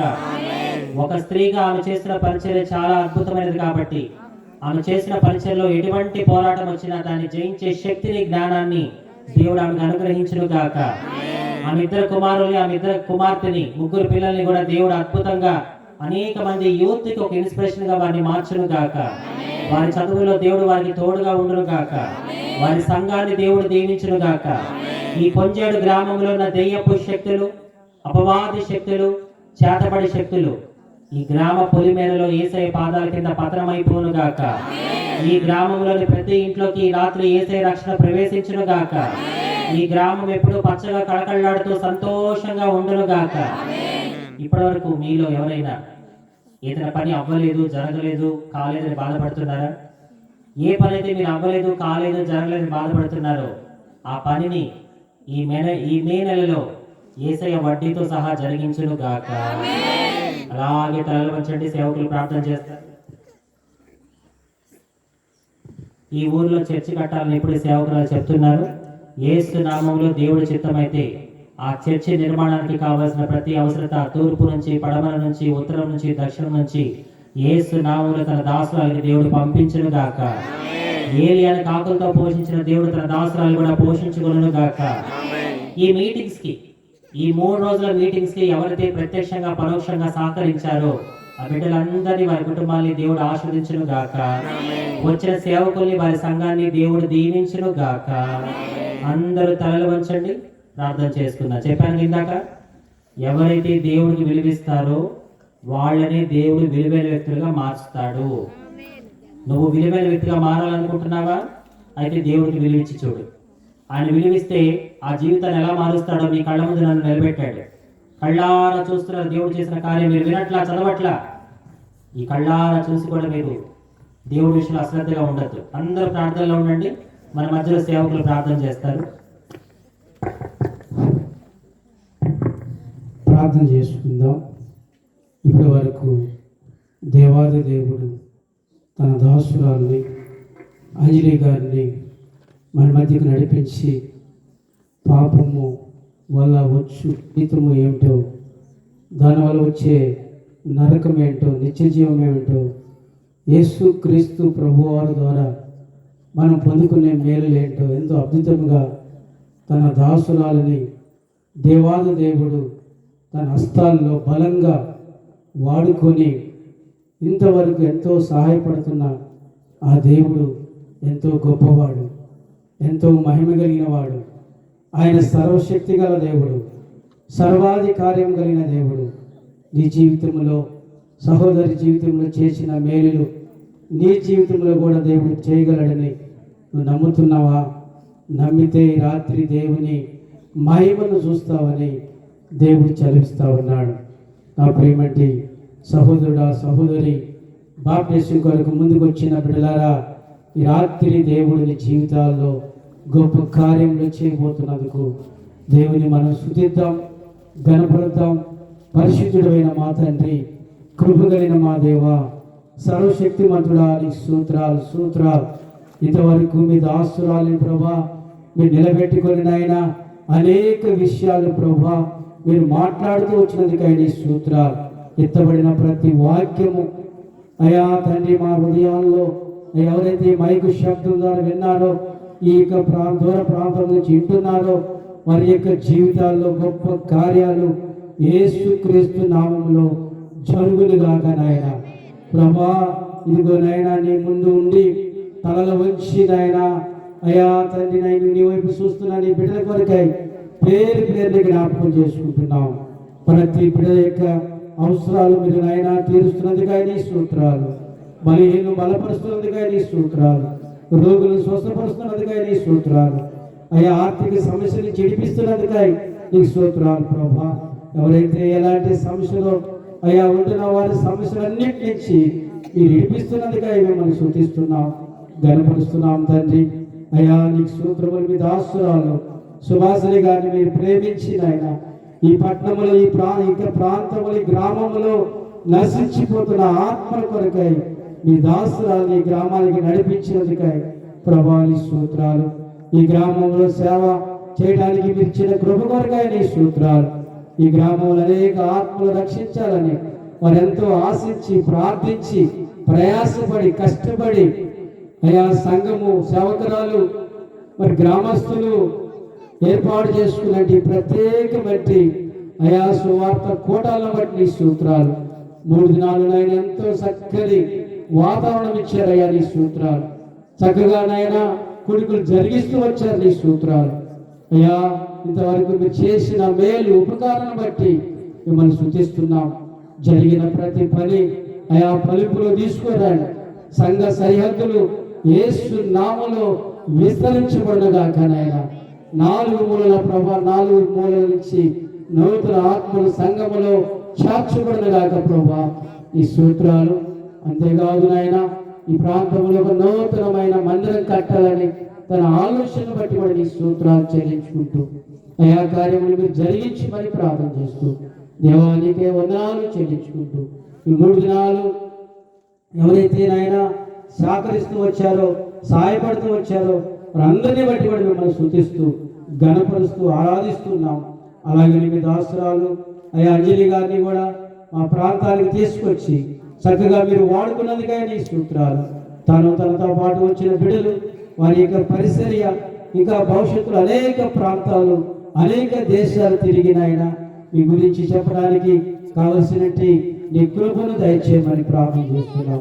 కావలసిన ఆరోగ్యం దయచేయమని ప్రార్థన చేస్తూ అనేక ఆత్మల రక్షణ కొరకై మీ దాసరాలు మీరు వాడుకున్నందుకై స్తుతిస్తూ వారి యొక్క ప్రయాణంలో కూడా నాయన మీరు తోడుగా ఉంటారని నమ్ముతున్నాం, స్తుతిస్తున్నాం. క్షేమకరమైన ప్రయాణం దయచేయమని వచ్చిన ప్రతి బిడ్డలందరినీ మీరు దీవించండి. అలాగే దైవ సేవకులు వారి సేవ కుటుంబాలు మీరు దీవించుము, ఆశీర్వదించు. ఈ కొంజేడు ప్రాంతం నుండి నాయకులు పెద్దలు అయా గ్రామస్తులు అందరి కొరకే ప్రార్థన చేస్తున్నాం. ఈ గ్రామాన్ని నాయన మీ చేతుల్లో పెడుతున్నాం ప్రభా. ఈ గ్రామంలో అనేక ఆత్మలనైనా అయా మేము తెలుసుకునే కృపను భాగ్యం దయచేయమని ఇంతవరకు నీకు అయా చేసిన మేలు బట్టి స్తుతిస్తున్నాను. నాకు ఇచ్చిన అవకాశాన్ని బట్టి నాకు ఇచ్చిన సమయాన్ని బట్టి దేవా మహిమ ఘనత ప్రభావం మీకు అర్పించుకుంటూ నజరేయుడైన యేసు క్రీస్తు ఘనమైన నామములో శ్రేష్టమైన నామములో స్తుతించి ప్రార్థించి గణపరిచి ఆరాధించి అడిగి వేడుకుంటున్నాము తండ్రి. ఆమేన్. Praise the Lord. మరి సేవకురాలు కనుక్కుంటాను. సరే, ఈ 3 రోజులు ఎంతో భారంగా ఈ పని జరిగింది కనుక ఈ పని కొరకు ఎవరైతే మరి మా వంతు మేము కూడా సహకరించాలని కానుకలు తీసుకొచ్చారో ఒక పాట పాడే సమయంలో మరి కానుకలు పడతారు. కాబట్టి అందరూ సహకరించండి. ఎందుకంటే ఈ పరిచర్య ఎంతో భారభరితమైన పరిచర్య. మరి వచ్చిన వారందరికీ కూడా 3 దినాలు చక్కగా మంచి భోజనాలు, ఈ విధంగా మరి టేజీ, ఈ విధంగా లైటింగ్లు ఎంతో భారమైన పరిచర్య. కాబట్టి ప్రభు యొక్క సేవ కొరకు మనం గుంపులు నింపితే దేవుడు మన కుటుంబ అవసరాలు తీరుస్తారు. కానుకలు పట్టే వాళ్ళు పడుతున్నారా? ఈలోపు మన మధ్యలో సేవకులు పాట పాడతారు.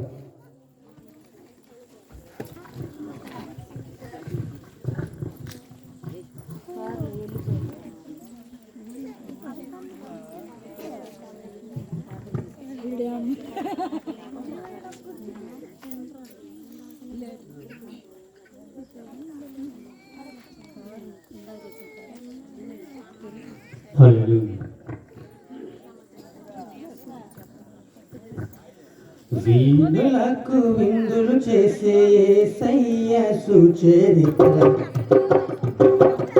వీగిరామే వినుటకు రారండి ఓ సోదరులారా, వీగిరామే వినుటకు రారండి. వీణులకు విందులు చేసే యేసయ్య సుచరిత్ర వీగిరామే వినుటకు రారండి ఓ సోదరులారా, వీగిరామే వినుటకు వినుటకు రండి.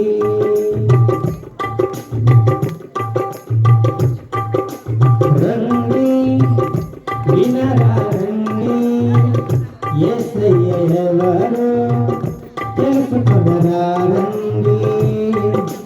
రండి వినరా రండి, యేసయ్య ఎవరో తెలుసుకొనరా రండి. నీ పాప భారము తొలగించేది యేసయ్యేనండి, మోక్షానికి మార్గం చూపించేది యేసయ్యేనండి. నీ పాప భారము తొలగించేది యేసయ్యేనండి, మోక్షానికి మార్గం చూపించేది యేసయ్యేనండి. వీరులకు నిందలు చేసి యేసయ్య సుచరిత్ర వేగిరామి వినుటకు రండి. ఓ సోదరులారా వేగిరామి వినుటకు రండి.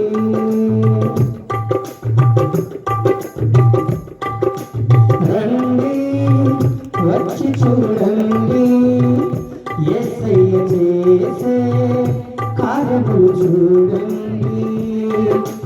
రండి వచ్చి చూడండి, యేసయ్య చేసే కార్యములు చూడండి.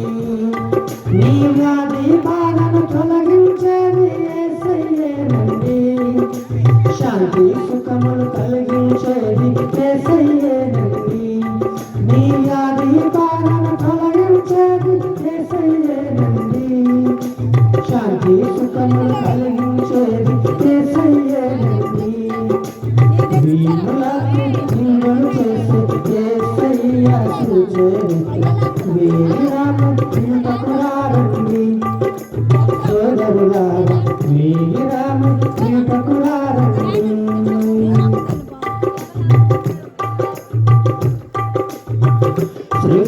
సృష్టికర్తను మరిచావు నీవు, సృష్టిని నీవు పూజింపదగునా.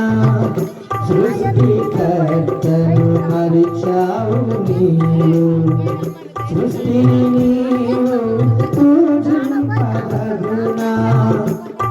భూమి ఆకాశాలను సృష్టించింది యేసయ్యేనండి, నిన్ను నూతన సృష్టిగా మార్చేది యేసయ్యేనండి. భూమి ఆకాశాలను సృష్టించింది యేసయ్యేనండి, నిన్ను నూతన సృష్టిగా మార్చేది యేసయ్యేనండి. వీణులకు నిందలు చేసి యేసయ్య సుచరిత్ర వేగిరామి వినుటకు రండి. ఓ సోదరులారా వేగిరామి వినుటకు రండి. వీణులకు నిందలు చేసి యేసయ్య సుచరిత్ర వేగిరామి వినుటకు రండి. ఓ సోదరులారా వేగిరామి వినుటకు రండి. హల్లెలూయా.